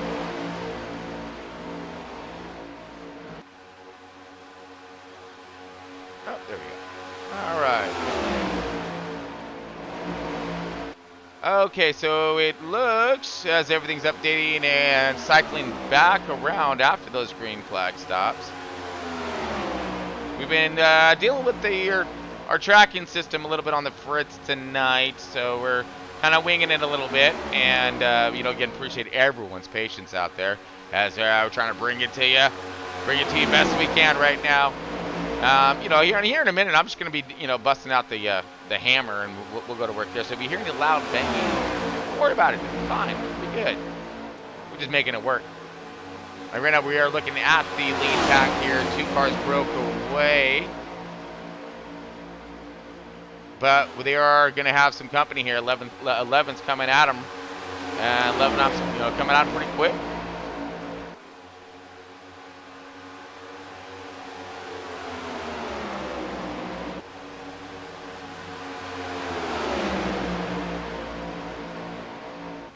Still working on my systems here, folks. Trying to get everything up in play. It's locking up on me again one more time. So, again, just fighting with this. It happens. Sometimes you win, sometimes you lose, and broadcast is gonna take the fail for us today. Well, in the meantime, though, we got a 6-car breakaway. We got 1 car coming out of pit road right now, but I'm not quite sure that they're going to be able to have enough speed to keep with this draft, and it looks like this pack of 6 is definitely taking off from them. And they're also something to keep an eye on in a lap or two. It looks like they're coming up on some lap cars here. We got 1 or 2 cars up here, but half a turn ahead of them. So it's going to be interesting to see if they get away, if it changes up the lineup here. If somebody uses them as a pick, it's going to be interesting as we see 4th place looking to try to take a look on the outside here. Absolutely, nailed it perfectly too. This is our lead pack. We're looking at our race leader, which is Michael Wood in the 99, aka Lester. He's rocking and rolling right now, and he's dragging along. Woo! Here we go. Going to go side by side outside. Be a look, and we got Scotty Stevens in that 02, and he's bringing some company and some heat on the outside. See if they can actually torch this thing up just a bit and get up to the side of these guys. Side drop, no contact, and spinning right there. We see the 02 in some serious trouble right there. Spun around and stopped. Oh my goodness. Let's go ahead and rewind that back one more time. So we got. And if that doesn't bring in a caution. Oh my goodness. That is that's textbook restrictor plate racing. And the car behind you gets on that right rear bumper. Yep. It just takes the air off the car, and the car just goes right around. You got to stay on that left rear side and keep on pushing, or the air just spins you right out. Absolutely. That was a driver error on the car behind the 02. And it was. He was on that bumper, and for the most part, what we've seen is there's a bubble between these cars, and that bubble was definitely popped there on that one, as we see Scotty Stevens go around.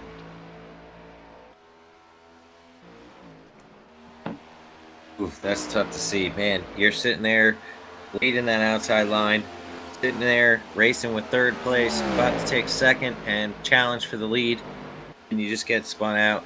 Ooh, man, unexpected. That's racing at Talladega. Yeah, unexpected there. So we are under caution. A little over, I think, halfway through on this final run of tonight's race at Talladega. That's interesting. I'd love to hear from our in-race reporter if we were able to make contact with him. As far as how many laps are left since our tracking is on the Fritz. Mm-hmm. Because if it is 20 laps or greater, This is going to make a fuel race out of this because these guys can get 17 laps of fuel to the tank. So this is really interesting. If it's about 20 laps or so to go, it's going to become a fuel race. Who can save it to the end? Who can draft? You're going to see, if it is a fuel race, you'll see the leader of the race shuffle to the back like we've seen earlier in this race to try to save a little bit of fuel to stay with each other.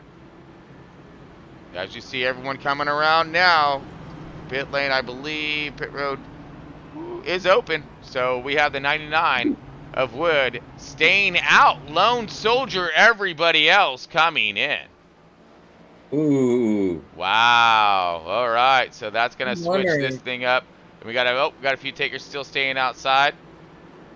Are they counting on another caution? Because big one hasn't happened yet there, Chris.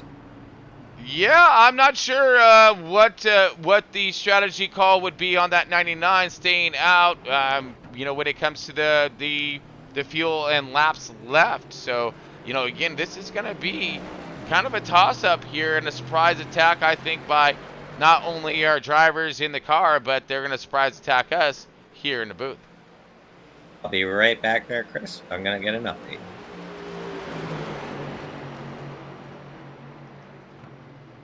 All right, folks, just in case you're joining us, Next Gen Broadcasting bringing it to you, and we are under caution there due to a little bit of contact with some of our lead pack.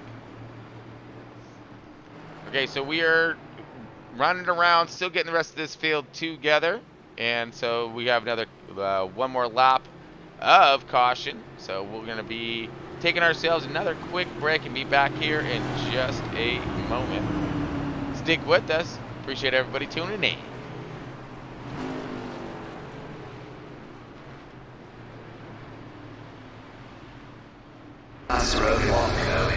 I regret to report that both our Jedi Order and the Republic have fallen. Soon, You will be a Jedi, I promise. the galaxy will be remade. This message is a warning and a reminder for any surviving Jedi. The Jedi will die.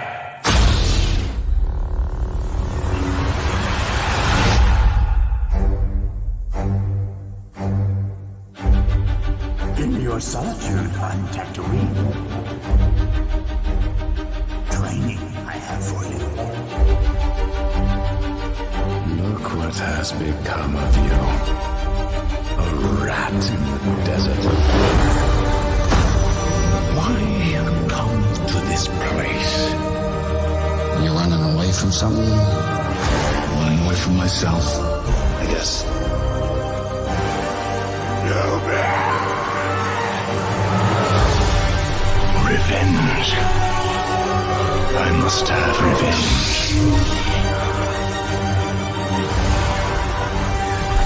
There's a thing that swallows you. It holds you together while it's tearing you apart, and it's terrifying. Everything is about to change.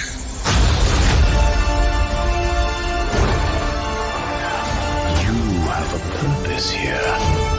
Perhaps you are protecting something. No. Protecting someone.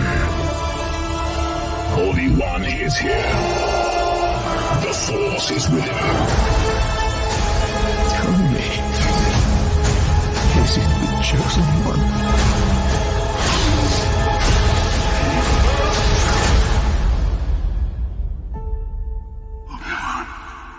He is the chosen one. He will bring balance.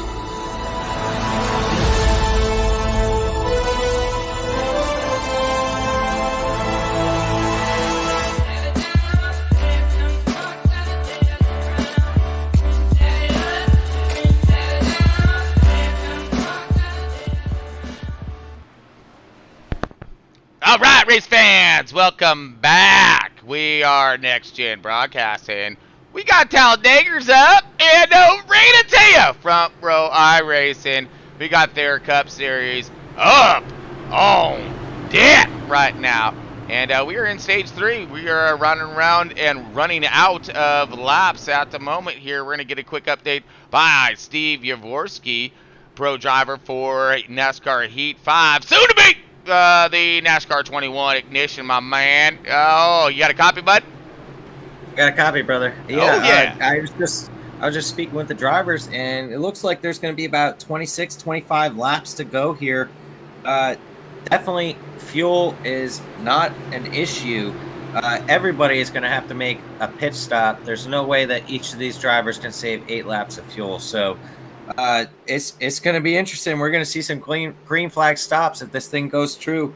Green. I don't know. I mean, each one of these drivers, now that they're all bunched up, everybody's got a shot to win. We've seen, Thomas Freitas leave some laps. He's sitting there in that 8th spot. It's going to be interesting to see who's going to run away with this thing.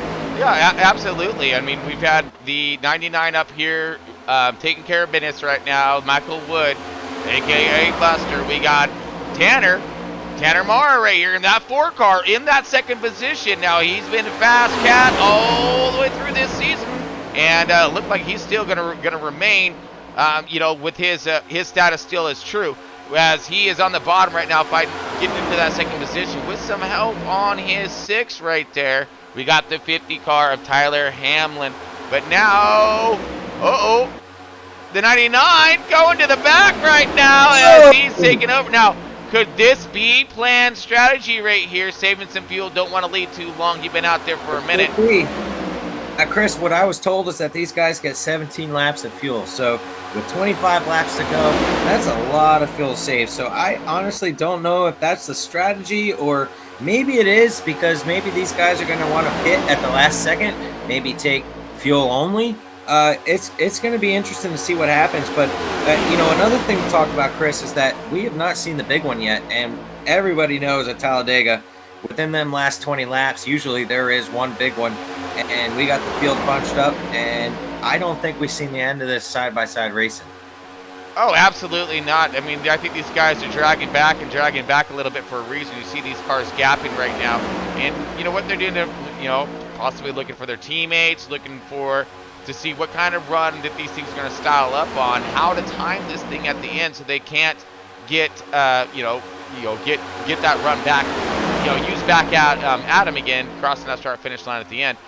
You see the 4 car Tanner Mark jump to the outside. Look like he is going to go into a little bit of a fuel save mode to switch position down to the and great transfer up position as he now gets to that 3rd place spot, locks it in securely back on the bottom. New race leader, Tyler Hammond, number 50. To give up the lead, to drop back into 3rd place. That was perfect. Oof. 64, contact, off track, no caution. Hard in the wall. Caution out. Yes, that had to be a caution. That was flashbacks of a bad accident none of us want to talk about. Ooh, that's no joke. And, well, guess what there, Steve? We're going to flash back to it. Let's find out what happened. Oh! Ow, into the wall there, but let's rewind that just because that thing was a little quick on the pace here.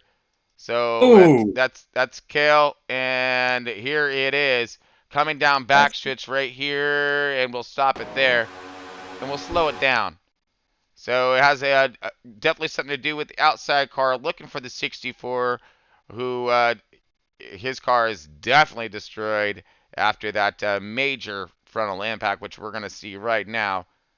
I'll tell you, that's why they all wear that Hans device now.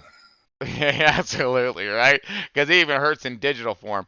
And the 64 low with the 02 back there. Now, he's got himself one impeccable run. Now, 11 slides down thinking that he was clear, but was not. Came into the hole that was not available. You see contact there, then contact again. Sliding the 64 way sideways as he shoots directly back up the track and head on.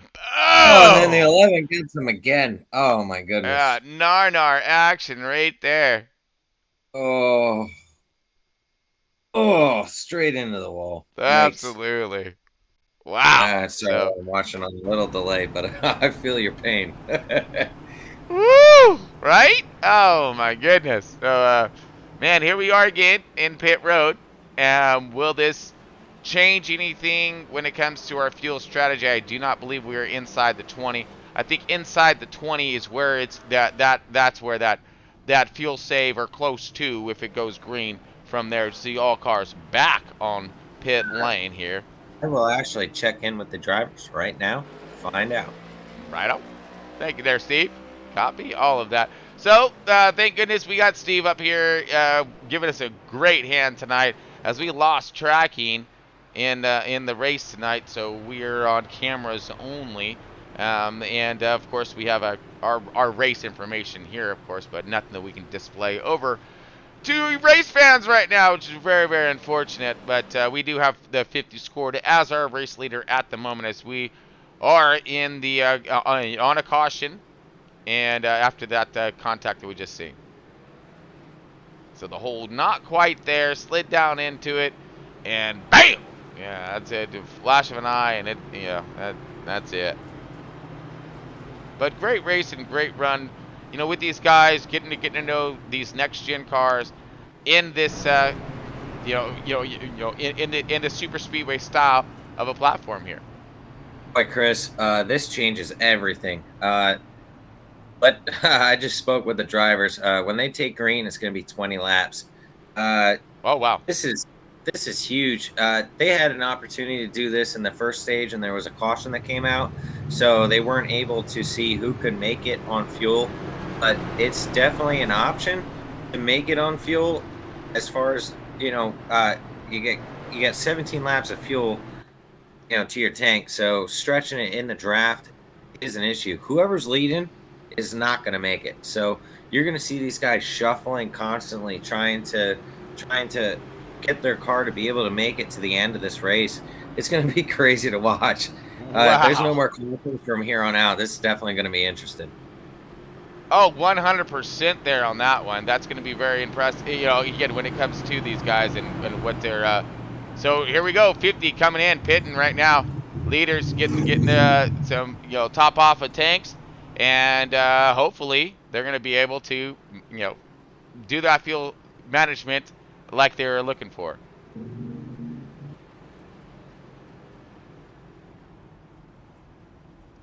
All right, so let me go ahead and get that out of here.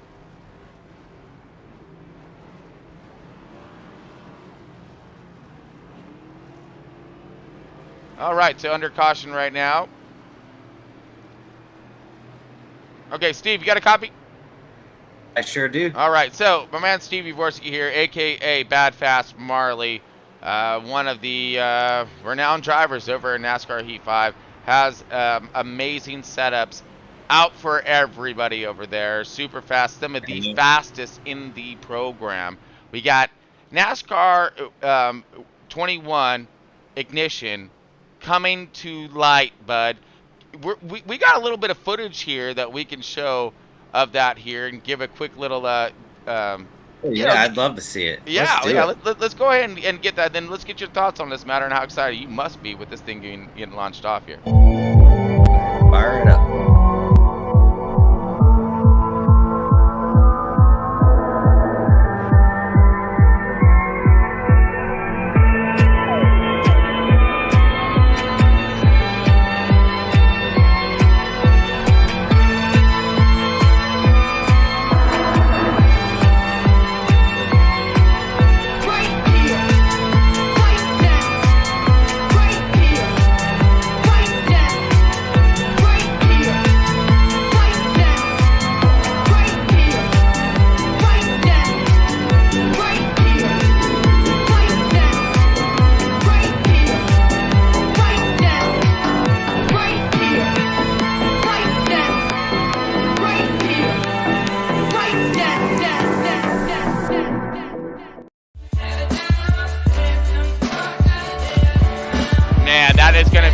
Impressive thing to watch here at the end of this month with NASCAR 21 Ignition coming out, and we're going to be showcasing Bad Fast Marley, aka Steve Jaworski, out there. He's pro driver, of NASCAR Heat 5, and he's going to be giving us a great demonstration on what that thing's all about. As we're going back green, all kinds green, and we are gone, folks.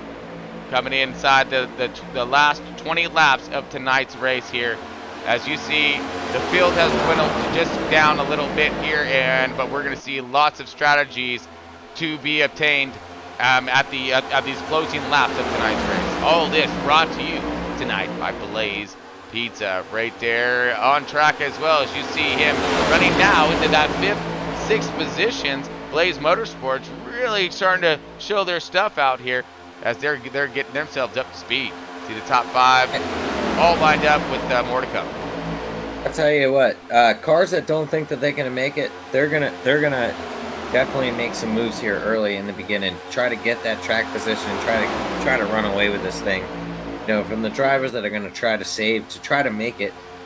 3 laps of fuel at a 2.5 mile track is a lot of fuel to save, especially running as fast as what these guys are running. So, I mean, this is if these guys can make it, if somebody ends up making it, that's going to be phenomenal and something to definitely talk about and brag about in victory lane.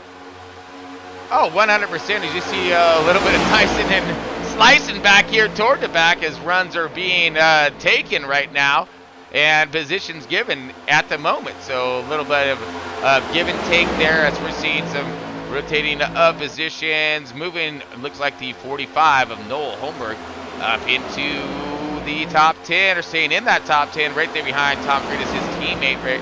And so it looks like we have 3 Blaze Motorsports cars all lined up together in 3rd, 4th, and 5th positions. 4th, 5th, and 6th positions here.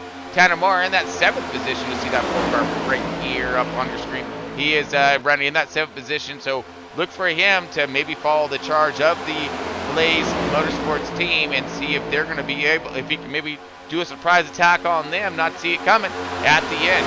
So we are coming into the final laps here, and another run by the 45 of Noel Holmberg on the outside solo status. See how far he's going to be able to travel, a little hop, skip, and a jump as he now clears the 32 of Tom, and he's playing hopscotch right now up to the front, utilizing those gaps in the cars behind, up in front of him, which I think someone else who's really good at that style of racing is Kevin Harvick, if I remember correctly. And that guy Marley, I'll tell you what, on the plate tracks, he's kind of like the king over there on the console side. So I think he's definitely looking forward to this iRacing thing. Absolutely, and Steve's referring to himself, unfortunately, on that one. And yes, he is 100% correct in that matter. He is one of the best super speedway specialists, and that's hands down no joke. And I have to say it because trust me, I would not give him a bigger head than he already has. But very spot on there, and I can't wait for him to show his stuff out here on these super speedways. I've seen the 32 try to make a move underneath 5th place there, and 5th place was on the outside. It looks like the 45 possibly. Man, he just snuck down there. That was so close. It almost caused a huge, I thought that was going to be the big one, but it wasn't. They kept on going. Yeah, Noel is doing a fantastic job not finding himself into that 4th position as he, again, doing the hopscotch style, the gap in front, and he's able to use that run enough to jump around and get one position at a time. Instead of going for the big run to the front, he's just doing it small. One car at a time, getting a little bit closer to hopefully seeing some light at the end of this thing where he might be able to sneak himself a win at the end. Great run thus far with the 99. You see him up here in that 6th position, and he's bringing along with them Tom Freitas 7th. 8th is the Tanner Marr in the number 4 car. Now, the one thing that's huge here is these guys all know as long as the leader is leading, he's not going to make it to the end. So, 2nd place, 3rd place, 4th place, they're probably all trying to save as much fuel as they possibly can because they know that the leaders are sitting up. Well, let's look at that leader for a second here, because that is one good-looking car, and that is Blaze pizza, our sponsor himself, Greg McLennan, and he is up here leading this race. Oh yeah, Greg, you better be getting it done right now. That's Greg up here charging it hard. Praying for a caution right now. He is praying for that big one back there. I'll tell you that. Now, Greg is one smart cat though, okay? So Greg actually has himself he does a lot of calculations out there on track. And, he's been riding himself in the back and working himself some type of strategy. And his strategies always unfold with him up toward the front at the very end, and you don't see it coming. As we're riding on board right now, off the rear bumper of Greg in that number 40 Blaze Motorsports car, leading the charge right now. You see him all lined up behind him. What if this man does have enough fuel to make it to the end? That's the thing. I mean, hey, there's a lot of strategy. So, I know from personal experience, when I'm trying to save fuel and we're under a caution, I'm shutting the car off. Yep. I'm shifting into neutral. I am riding around in fourth gear to get up to speed, and then I'm back off the gas. I'm popping it back into neutral, and I'm saving 2-3 laps under caution while we're rolling around. So, I mean, hey, he could have been doing the same thing and saying, haha, joke's on you guys. Maybe. So, check this out. Here we go again. So, Greg right now sees his teammates on the outside line, and he keeps sneaking out there, giving those guys a little width of a draft, keeping them right there side by side. He's bringing his boys up to the front right now. Watch him duck out a little bit just because he got space. He's slowing down the inside line, picking up his boys. His boys now got to run on the outside. Here they come. 2 cars versus, 6 on the bottom? Yeah, baby. That's putting down some power right there. Look at that. Incredible.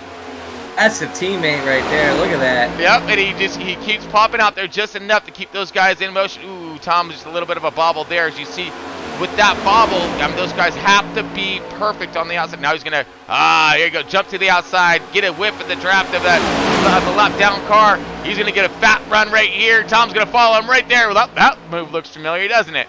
And still maintaining through the center here as these guys are trying to basically look at that run. Yeah, do it. They're trying to get something done there, but now starting to stall back a little bit as Greg is still leading the charge, now gapping the 48.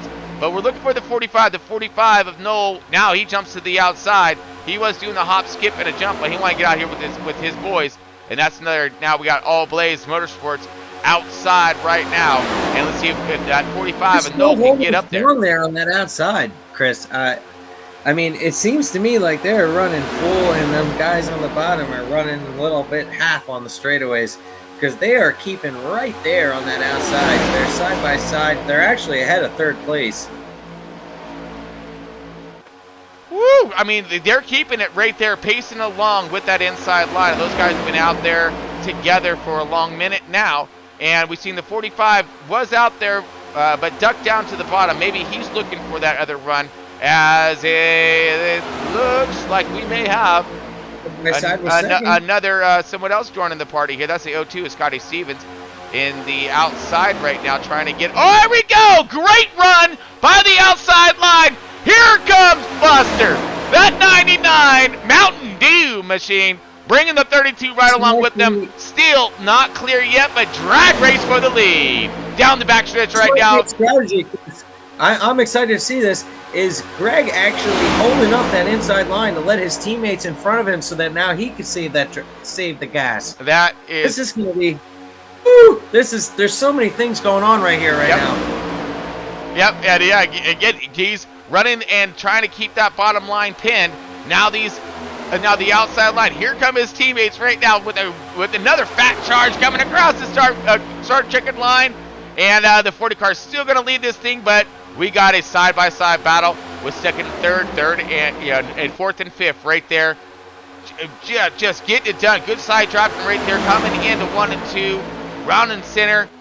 Oh, look at that pole right there of the 99 and the 32. We got Scotty Stevens now on the outside. They're going to give him a little bit more help with that third car. They should have enough power and momentum to come and charge for the lead. Here they come, charging for the lead. But will Scotty Scotty's not going to give any quarter to any of the, but they might leave Scotty out to dry. They did! As they jumped out of the bottom, going to pick up their teammate, and now their teammate's going to go ahead and be able to save some fuel. Now, did the 99 save enough fuel to lead these guys to the lead, but they totally left Scotty out to dry there as he drifts back. Gives him, Scotty it was there to help him. Ooh! Cold. That's cold, man. That's real cold. It's Blaze Pizza 1, 2, 3. Right. Well, hey, they always say, pizza 1, 2, 3. Yeah, revenge is a dish served best cold. But Blaze Motorsports is showing you how to wood fire it hot right now as they 1, 2, and 3 leading the way.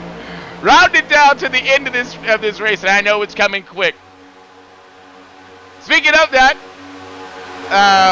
Steve, you mind doing us a favor real quick, jumping over, and they're not doing anything, they're not busy or nothing, but maybe we could. I got you. Yeah, get a holler at them. Heck yeah.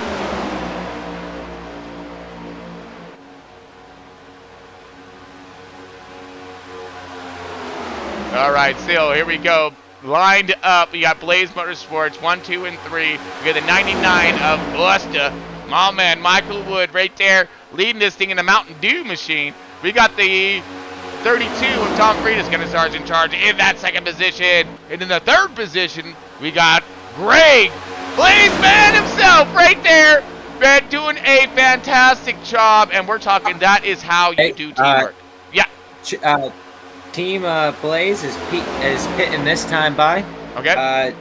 They're at 98 of 105. 7 laps to go. Oh, man. So we would go pit strategies are happening, and Greg is staying out. So Greg may have enough fuel to make it all the way. But if we see all the rest of the cars coming in. I don't know if I agree with that. I don't agree with that strategy. My teammates are pitting. I want to pit with them. I do not want to do another lap around this 2.5 mile track by myself. Yeah, and as you see here, folks, everybody came into pit here for their splashing goes. We got the 99 coming out. He was our race leader. We got the 02 of Scotty Stevens beating him out though. Uh-oh. Unless Greg thinks that he can make it to the end. Maybe he has something set up with his gear ratios where he is able to make it to this end. It's going to be interesting to see. Unless it's going to be a fuel strategy of something that he may have. Because again, riding in the back, maybe he saved enough fuel. Maybe he got enough at the end to make it all the way. He led most of that there. He led most of that, so I don't know. Don't know. Right now, there was only about 3 laps where he rode behind his teammates. This is second place right now, so we have the 48, the 32, and the 02 with Michael Wood rounding out the 99. We're rounding out the top 5 with Greg still sat as our race leader. And let's see if he's going to pit now or not, or if he's going to continue on track. Looks like he is coming in. Okay, see if we can get a vote and slow up. See you in the chat.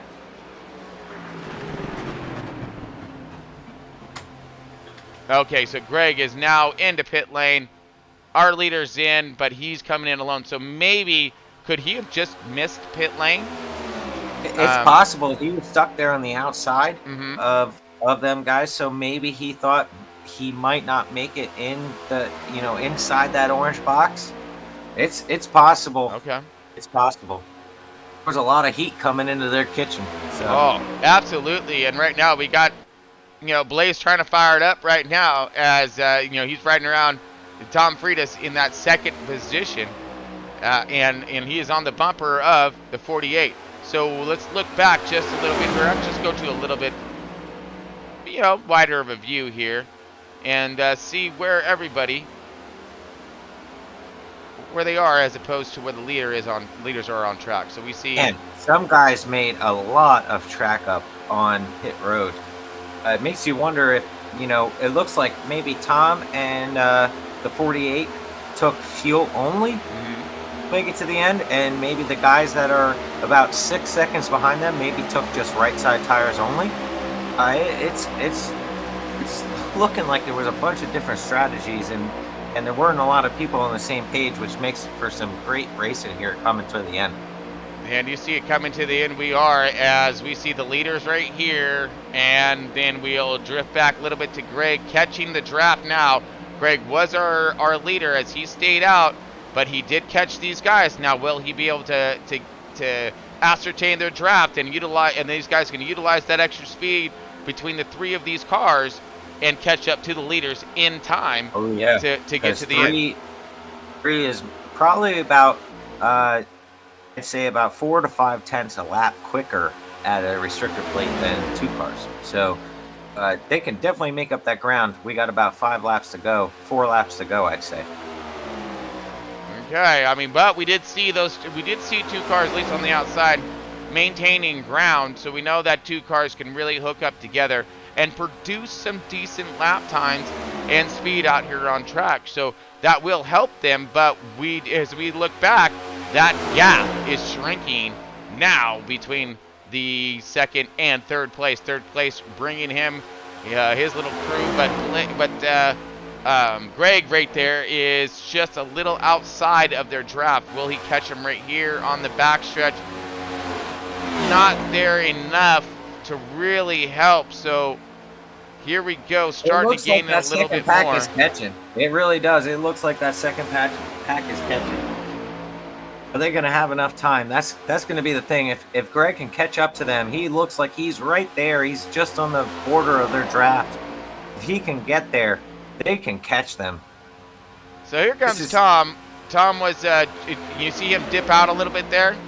Now, was he trying to maybe slow this down so he can maybe possibly get his teammates up there? Not only teammates, but he knows for a fact that there's no way he's going to be able to pass him by himself, right?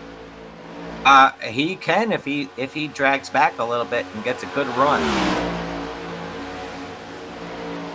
I mean, we've seen Brad Keselowski do this many times at these plate tracks and he actually started the whole thing that that people do in the online gaming is you get a little bit like a 2.5 to 3 car length back, and you get that solid run down the straightaway, and coming out of the turn you're able to just shoot to the outside and then drag race them to the line. So I mean, the race is not over for the 32 at all. I mean, the sitting duck is the 48 Vinny Testaverde. Yeah, look at that charge by the 99. 99 said, I ain't going to worry about no bubble. I'm going to go ahead and pop that thing right now. Scotty, hold on, buddy, because we're going to go into warp speed right now. We're going to try to catch these boys. Look at that, man. He was on his bumper, giving him a massive shot through the tri-oval. And those guys really should have picked up some speed. He tried his best at the tandem racing there, Chris. Right. So right now we're looking at a possible move there by the second positions. So we could be coming into our final lap right now. Looking for the duck moving out to see who's going to get this thing.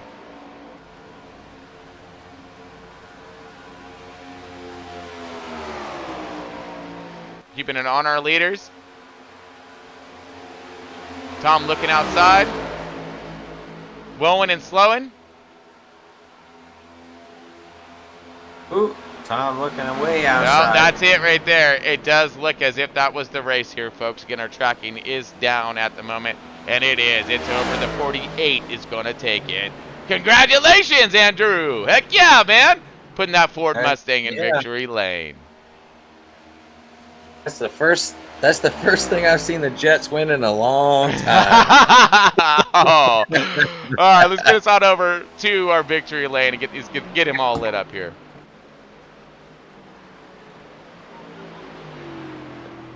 That's awesome. All right, tonight's winner, Andrew, getting it done in that Jets hot rod, that Ford Mustang, putting down a win tonight. I gotta say, Chris, I really feel like if 32 was in a Ford, he would have had a little bit more, horsepower or something to try to take that win. But dang, that was a good win for the 48. Solid all the way through. He was there the entire race and made it count at the end. Absolutely. Now let's see him burn it down, baby. Get it.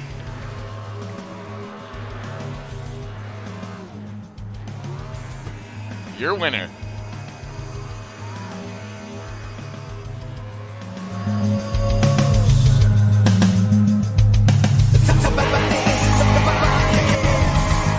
Oh yeah, look at that. Nice, man. That's throwing some smoke up right there. Congratulations to our man, Andrew, getting it done tonight in that Jets machine right there. Awesome work. Hey. All right, let's go ahead and go over the finishing order here since our tracking is down at the moment. So Andrew, let's go ahead and take that to number 48. That Ford Mustang getting it done tonight. He won. Congratulations, Andrew. Baby We got Ford. we got Thomas Fritas, Gunny Sergeant Charge in that 32. That Chevy bringing it home in that second position. 99 of Michael Wood, also Blaze Motorsports teammate right there. Top three, right, getting that third position, podium status. 99 was leading himself to good laps tonight, but Michael Wood, aka Buster, bringing home in that podium. Rounding out the rest of the field, we got Scotty Stevens busting in that top five in that fourth position, and that 02 Ford Mustang. Oh yeah, great spit run and great job with you for Scotty Stevens making into that top five and holding it there. We got Greg McLennan here in that 40 Chevy, that Blaze Motorsports. Awesome hot rod right there. He was leading a lot of the race and brought that thing home top five. Awesome run there, Greg. Great job keeping that thing and leading the laps. You got it done. Awesome. We got Tanner Marr right here in that sixth position in that number 4 car, bringing home top 10 there. Cale Butler in that 64 Chevy. He's gonna go ahead and get himself that 7th position. Good points right there. Noah Holmberg, aka Disco, in that 45 Chevy, bringing home in that 8th position. 9th position is Darren Quinn in the 11 Chevy. Good job for him. In the top 10, round out our top 10, Tyler Hamlin in that 54, bringing it home in that top 10. We got Willie Neverhand in the 46 in the 46 Chevy. So man, he got himself that 11th position there. Keith in the 55, seems to contact, but he bringing it home. That 12th position, Expert Racing, 13th position in that number 10 car. Frank Barbre in that number 29 Ford. He's going to bring it up 14th position. 15th is Tyler Ferguson in that 08. In that 6th position, Brad Smith, number 6 car. And Richard Hurst rounding out the field in that 17th position, 17 car. All right, so great run by all those guys tonight. And man, super stuff. Let's go ahead and jump on over to our post-race show. All right, Chris, so we start out with our winner? Absolutely. Let's go ahead and jump on board. Let me get over in it. Give me 1 second.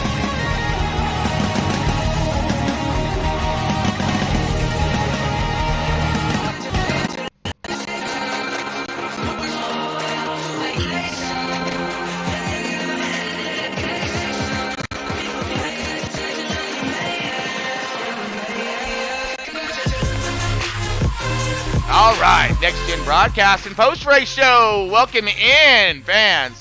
And, of course, you fellow drivers out there. Appreciate everybody for tuning in tonight. We got ourselves our winner up on deck. Andrew in the 48, that Jets car lighting some afterburner at the end. Chris, I want to take this one over here for you. Oh, dude, you go get him. Go get him, Steve. All right, hey, I'm sorry, Andrew. I'm a sick, bad fast Marley on you. My bad.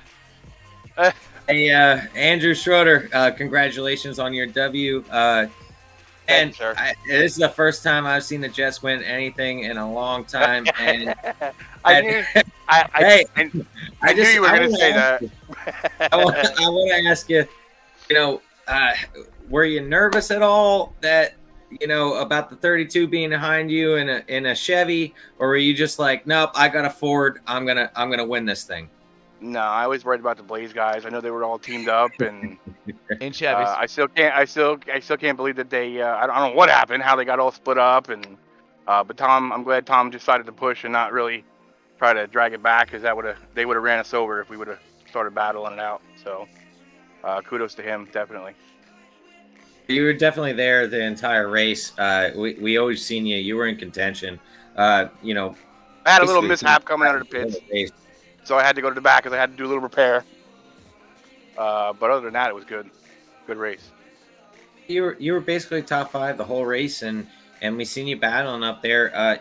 You know, as far as the way that the caution came out and it left you guys with 20 laps to go, and you were getting about 17 laps of fuel. You know, what was your strategy there? Did you just go all out, or did you try to save it and it just didn't work? You know, what was your strategy there? No, I was saving. I was running second for a while. I was saving for a long time, trying to make it, but we still had to make that last stop. So I decided just to take enough fuel just to make it to the end, hoping not for a green, white checkered. And good thing it didn't come because I would have had to stop. Man, that was definitely an impressive run for you there, Andrew, for sure. I mean, this is this your second race with Front Row iRacing? Yes, I ran last week at Nashville. Finished second, I think, or third. Second or third, I'm not sure. Yep, yeah. As I say, your podium last week, your winner tonight. Man, you're really bringing the talent to the table here, and putting the whip snap down on some Front Row iRacing guys, and really giving them an awesome demonstration of what you're all about. And I think you got them worried. I really do. I mean, it's a lot of luck. It is. It's a lot of luck. It's a good group of guys. I really enjoy running with them. I run a lot of leagues, but this is probably one of my favorite. Man, you looked good out there too. You had your line set. You had your car control. You were negotiating the traffic best you could, looking for those runs, but maintaining your patience when needed to be. So it kept you up there in that top 5, that top 10 the entire time. You were in that lead draft, in contention to bring it home like you did tonight. And man, what an impressive run tonight. You can be patient, being methodical out there, not trying to go for the gustos, and recovering from mishaps out there on track, which is the beautiful thing about Talladega. It can all end in a moment's notice, but you can all regain it and in the same breath. Yeah, you got to be real patient with these cars with the draft. You pull out too early and nobody goes with you, you're going to the back no matter what. So you got to be patient. Man, absolutely. As Chris mentioned there, you finished second last week. You won the race tonight. Is there a specific strategy that you're doing towards the end of these races where you're always there at the end? Just having fun, man. That's all I'm doing. Yeah, that's the greatest answer I've heard in a minute. All right, having a ball, man. Having some fun. That's right. That's what it's all about. That's it. Congratulations. I want to thank all the guys for putting on the race every week. You guys for doing it, and it's been a lot of fun. I really enjoying it. Man, absolutely. Well, keep putting on the show like you're doing, bud, because we really appreciate you and your talent level out there on track. And of course, you're awesome in the booth, bud. It's a pleasure to have you up in here. And man, dude, keep it up. I mean, because you're showing the impossible right now, that something with jets on it can win. Well, let's hope they win this weekend. I'm not going to pin my hopes on it, but I'm not going to pin my dreams on it, but I'm going to hope it. Can only hope. I take a lot of flack. I take a lot of flack being a Jets fan. I just roll it off. Yeah, but I love how you give it back, though, bud. In your face, P1. Give me that checkered flag. All these guys talking about the Jets. I know they were looking at the Jet emblem on the back of my car, so that's a good thing, right? Yeah. That's like insult to injury right there, bud. You're really just like, I got you. I mean. Yeah, no, it's all in fun. Woo! That was awesome. Great run for you, buddy. Congratulations once again for making it into the podium and in tonight's victory for Front Row iRacing, bud. Awesome job done. All right, I want to thank one more person, one more group, the guys at the PSS, Performance Sim Sport, for helping me out, getting me where I am. Thank you. Oh, absolutely. Nice job tonight, brother. Thanks. All right, let's bring him up, guys. P2. All right, Mr. Napper Extraordinaire right here. He's not on the bench. There he is. Right here. We got Tom Freitas, Gunny Sargent Charge, bringing it home in podium tonight. All right, first off, Tom, this must feel like some good redemption after last week. Got to bust your coconuts a little bit on that one, too. Yeah. Tom had the car to win. All right, and you just fell a little short. No Yeah, point yeah. intended on that joke. But yeah, dude. give us the skinny out there in that 32 hot rod you had, bud. What went down on track? I mean, the outside line. And so go with it. Come on, man. You know, first we had that wreck that got involved in on that second caution. It's right then and there. You know, luckily I had that backup car, and then just kind of rode around for a while and just, you know, feeling everything out, kind of feeling what the car wanted to do in the draft, what it could do, what it couldn't do. You know, and then I got a black flag for speeding on pit road about 2 stops before. And because I was coming in hot every pit road entrance. I actually called that in the broadcast just to let you know. I called it out. I said you said on pit road. Yeah, and I did. And I'm like, crap. Well, you know, there goes the race. But we had that caution then shortly after, and you know, and we all that final caution, we needed like 3 gallons of fuel, and we're all set. And I guess Mike messed up a little bit on pit road, so unfortunately lost him. But able to come out there behind Andrew, and you know, I figured our best shot is just I'm just going to stay behind him and push him, because if we got side by side, that pack behind us was just going to catch up and freight train us. Yep. So, you know, but so I was glad I was able to push him to a win, and I'll take second place any day. Yeah, absolutely. Good points there too, leading us into the playoffs here. We're taking next week off, then coming back for the Hateful Eight, right? Yes. Chris, I gotta say, that's spoken like a true Chevy driver. You're happy with second? Ooh, busting the coconuts once again. Hey, man, that Chevy, those Chevys showed a lot of power out there today, and you know, along with the Fords and Toyotas, and Scotty Stevens in his Yoda, really putting down some power out there, trying to get something, muster up a little something. But man, we've seen everybody out there screaming it as best they could. And I was stoked, dude. I was really stoked. The outside line wasn't, it was a huge factor, but it wasn't present the entirety of the race. So. No, like, if you didn't have 3 or more cars on the outside, you know, it was pretty bad. I mean, there were a couple times I could get a run, side draft somebody, pass them.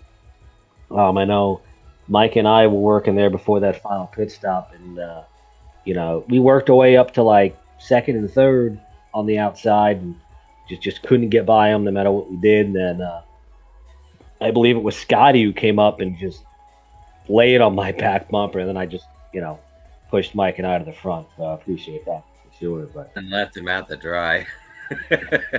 That was we actually did have to comment on that one a little bit because the only way you guys got that steam was because that O2 get out there and he was giving you guys a good shove. And then you're like, as soon as you guys cleared, you're like, later, Scotty. Hey, Better go find your warp speed somewhere else. I was following the guy in front. Yeah, I feel you. I feel you. Yeah. We know what the guy in front. That's a great excuse too. I like that. That's good. Pin it on the other guy. Yep, beautiful. Yep, bring it on. Yep. I mean, that's who was that guy too? I believe that was Mr. Michael Wood. That was Mr. Michael Wood. Yeah. So before we jump over to him or harass him a little bit, do anybody want to give a quick shout out to being that you finished in that P2? Hey, I just want to, you know, thank all the guys here at Front Row iRacing that help us out, and all of our amazing drivers. And of course, huge shout out to you, Chris, and all the hard work you do on the broadcast. Thanks, bud. You know, it wouldn't be, you know, nearly as fun as it is without you up in the broadcast booth. So, thank you. Really appreciate it. And thank you, Greg. Blaze P, it's an awesome sponsor, awesome teammate. So, you know, again, thank you, everybody.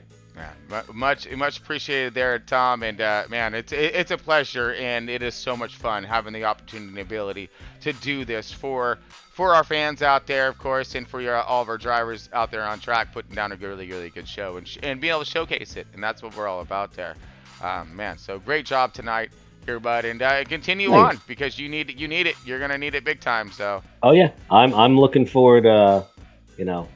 I'm going for the win next week at Charlotte. It's my favorite track, my best track, so I'm ready for it. Charlotte it is, folks. So we're looking. Oh man, come for the long haul. We're gonna. That's gonna be a great way to kick off the Hateful Eight. You That's gotta fantastic. step it up, Tom, because you're like Casey Kane and I'm like Kyle Larson. I'm coming for your spot, buddy. All right, you bring it on. You bring it on anytime. All right, this could be awesome. All right, so let's go ahead and get over to Stone Cold Steve Austin here. I mean, because that was cold right there. No, I'm just kidding. Michael Wood coming in P3, aka Buster. What up, dog? Oh man, you're out there leading yourself all kinds of laps, really getting that Mountain Dew cracked open, and out there on track, and you did. You're putting the whip snap down out there and really showing the boys that you had a good, strong car. As we seen last night, you were up there doing the same, really fighting it tough. And so, first question for you: did that experience last night in the Busch Series, play a little factors in tonight with the, or was it, its own animal because of the next gen car? I think the experience last night, yeah. I mean, it showed me that you don't need to necessarily run in the front the whole race to be there at the end. I think tonight I ran a little bit more smart.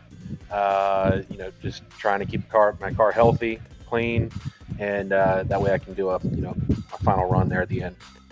Man, and that final run at the end, you guys had it. Curious though on this. Let's date back real quick. We're gonna kind of go in reverse here. So that last pit strategy, last pit stop, you all came in, everybody came in, but Greg stayed out. Very curious on what that was all about. Was that a miscue? Was that a different style? He still came out in top 5, was able to maintain and handle it. But lost that lead right there due to that one more lap around. Was that a miscue, or was that something he was planning on? I don't think it was I mean, we were discussing in our race channel that we were going to come in the lap we did. I don't know if Greg didn't hear that, but okay. We knew we were going to be short. We were trying to conserve on that last caution. Killing the car, not so much just three-quarter throttle, staying in the draft, just trying to conserve as much as possible. And all the numbers we were crunching just said that we were still short. So that at that time we decided to make that last pit stop, take just as much as we needed, plus a green-white checkered situation. I did come in, as Tom mentioned earlier, I did come in a little bit too early in the break, so I just didn't want to come in too hot and get a black flag. Played a little too safe there, which brought me back into the pack coming into the pits, which dropped my position coming out. So that's why I came in first. I think I exited in 4th, right behind Scotty. Yeah, and you said you're right there. You still had that top, you still had cars with you, but you guys were just a little bit further back than initially, hoping to catch those guys. And Tom did the right thing by staying on the bumper, of the 48 and kept that gap and kept that pace. Yeah, absolutely. Scotty and I ran a great final 5 laps together. I was lucky enough to, get a good run on him coming into 3. Coming out of 4, I was able to reach his right rear quarter, slow him up a little bit, getting that final run and final push, and beating him by a couple of hundredths of a second. Yeah, it was a good run at the end there too. Hey Steve, would you want to go and hit him up on the Stone Cold Steve Austin move and and whatnot? I think you ran an awesome race.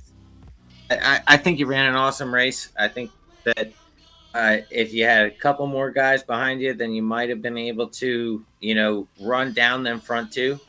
Because it kept looking, us on the broadcast kept looking like the 32 was peeking outside, every lap. And they were losing a little bit of ground. It just seemed like there was just some more cars there. You might have been able to catch them. And the way it came down to that fuel strategy, it was just like, it made it real tough. I mean, is there anything that if you could do it again, would you do it differently? Not, brake check so hard coming into the pit, so I stay with my teammate. That way we come out together.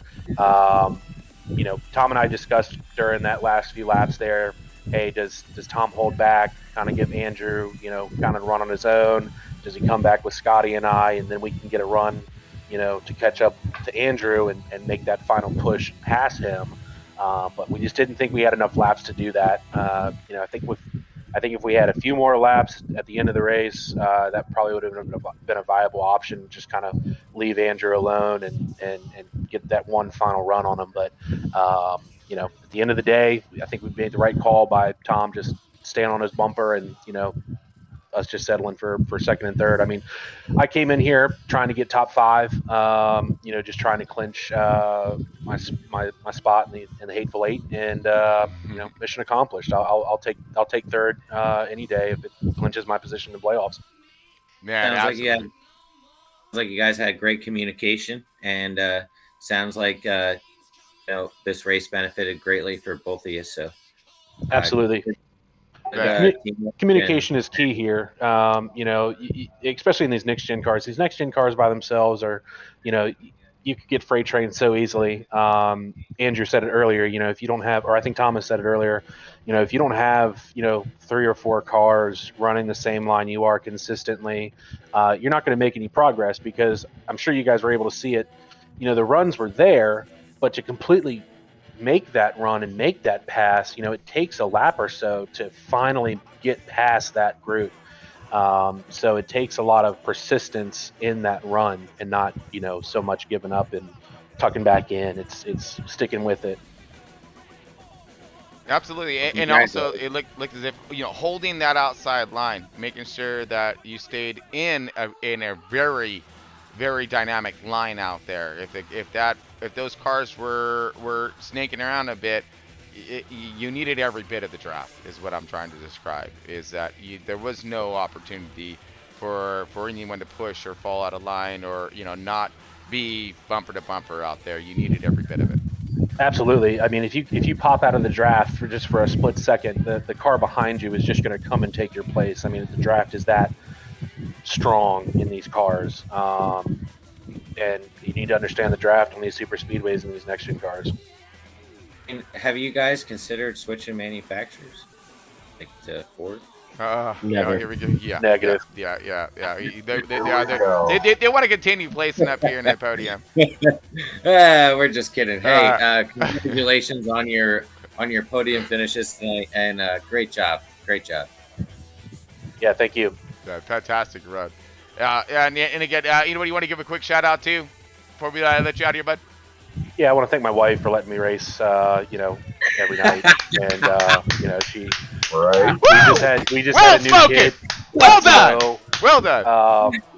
We've got a 7-week-old at the house now, so my race schedule had to change, and lucky enough to be able to compromise and race Wednesday, Thursday, Fridays now. So hats off to her. Hats off to y'all in the broadcast booth. We appreciate you guys, committing and making these broadcasts happen.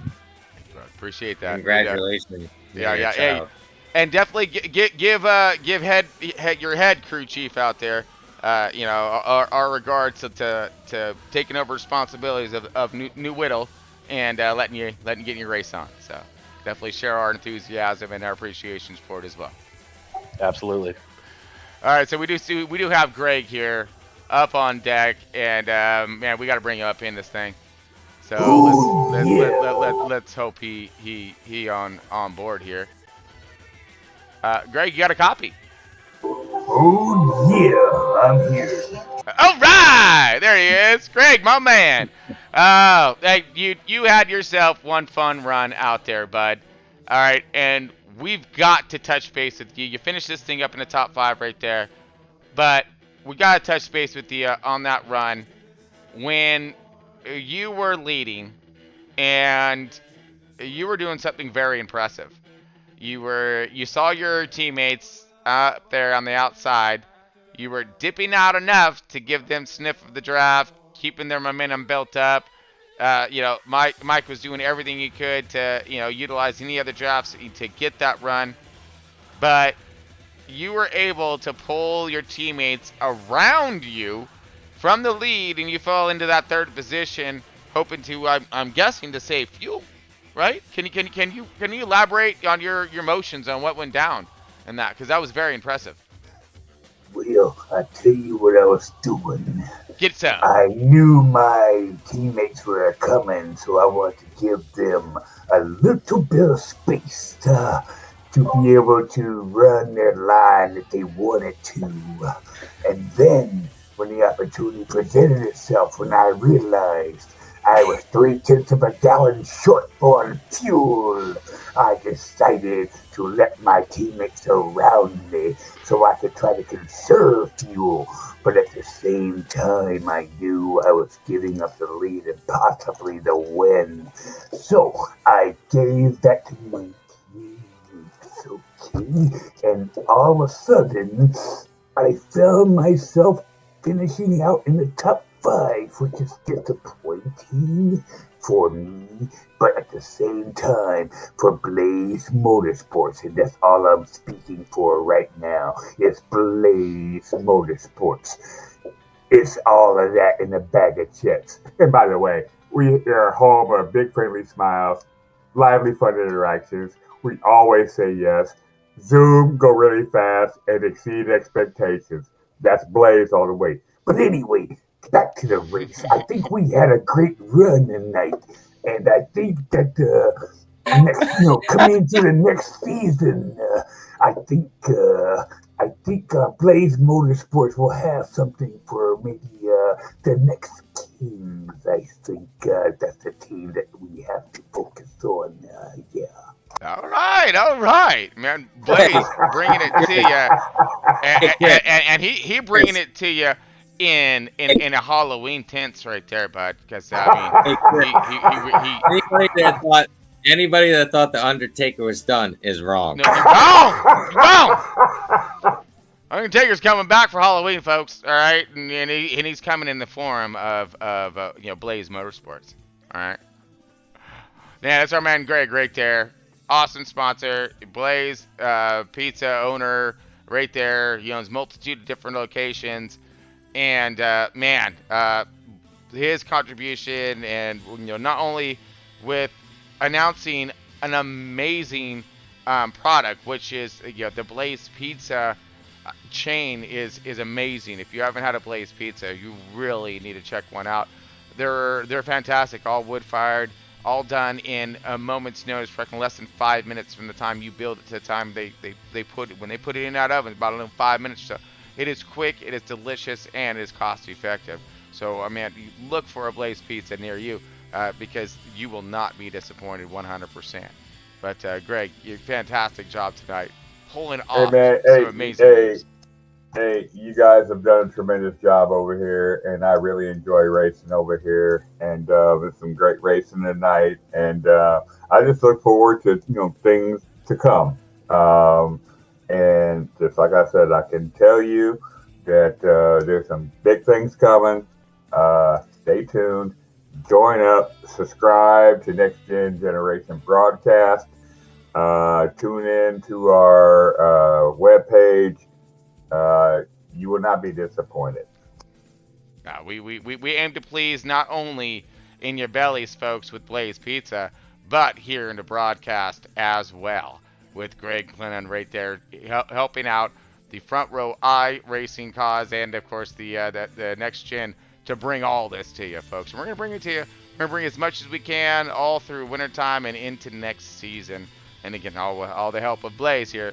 You're really showing us what's up. But, man, thanks again, Greg. Anytime, guys. Anytime. Looking forward to the start of the next season to finish out our season this year and get a great crop of drivers for 2022. Man, and we have some amazing prizes that Greg is.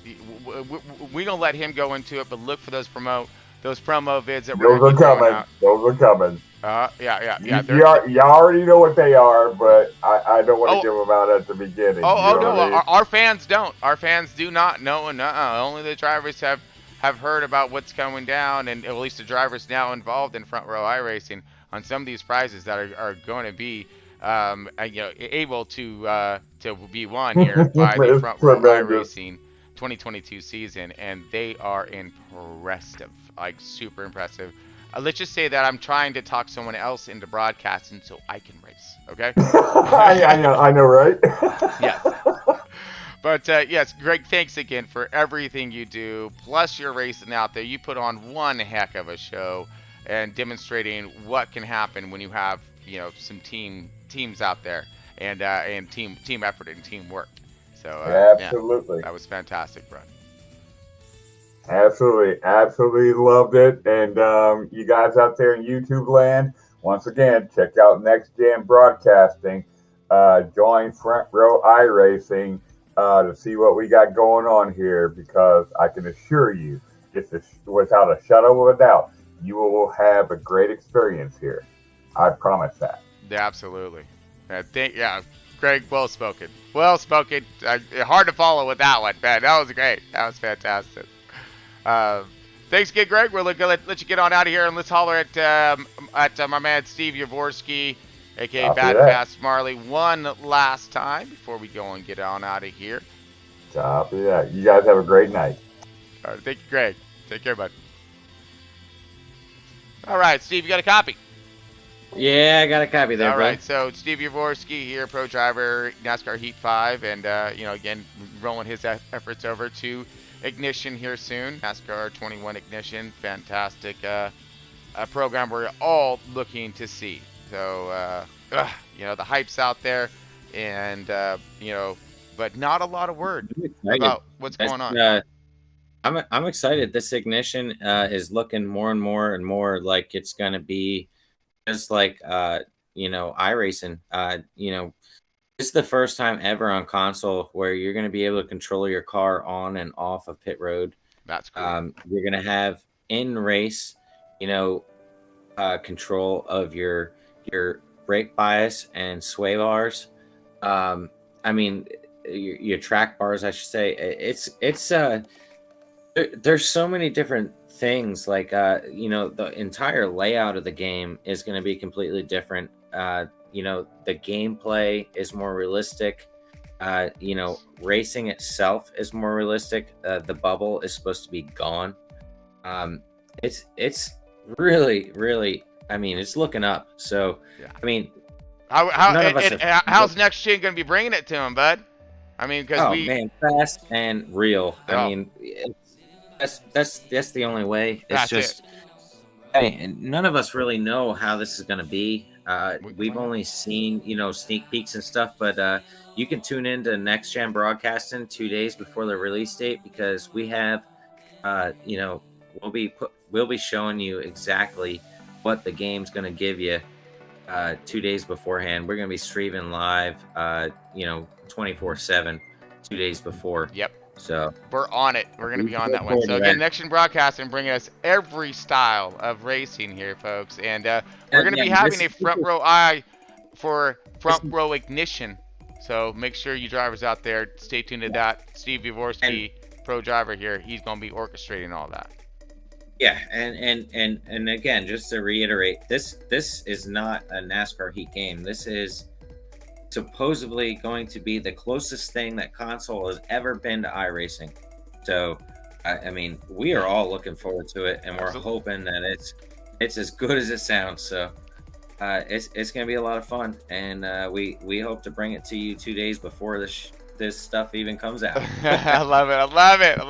And again, Steve, but real quick, backing up though, really appreciate you coming in tonight to watch these boys run, giving us a hand, especially with some of the tech failures that we had going on with our tracking system. Again, fans do apologize about that. We'll make sure to write as best we can on that. Sometimes there's just some things that we even though we build it proper, it's just there's a lot going on these weekend nights. Yeah. So it's the servers and whatnot, stuff that we can't control. Right. So we did our best to try to do, work through it, and as a team, hopefully we were able to accomplish that for you. Yeah. And we'll be back for next week, and hope you guys enjoyed the show. Man, and we're hoping to see more of because not only Steve Yavorski coming in and broadcasting with us next Friday and Fridays to come, but we're going to be seeing him jumping into one of these cars here soon, because we're going to get and this is what's going to be amazing here, we're going to have the breakdown for you between this new console game and iRacing by these actual pro drivers that are going to be experiencing both platforms. and again, breaking it down to you. So that's what we're here for. We're here to get you the skinny on everything, and kind of like the 411 was doing last night, man. He was showing them the info about how to go fast, and we're gonna be doing the same thing. So if you didn't miss last night's race, tune in to that one. That one was, woo, I'm not gonna say anything. Wildest Indian I've ever seen. But anyway, so you just tune into that one. But man, Steve, what do you say we get out of here, man? Been on here for a minute now. Yep, sounds good, brother. Drive it forward if you want to go fast. That's all I gotta say. And if you want to finish in first, go ahead and make sure you get the Chevy. Nah. But no, the Ford did take it tonight. So we got power everywhere out there, and man, we're gonna be getting it done. So again, folks, our thanks. Ford won tonight. Right. Oh, and they did. But we'll see if they can maintain it next week, as we had the Chevy right there on them. But man, folks, thanks everybody again for tuning in tonight. And hopefully we'll see you again soon. So stay tuned. Till next time. Keep pointing in the right direction. Subscribe.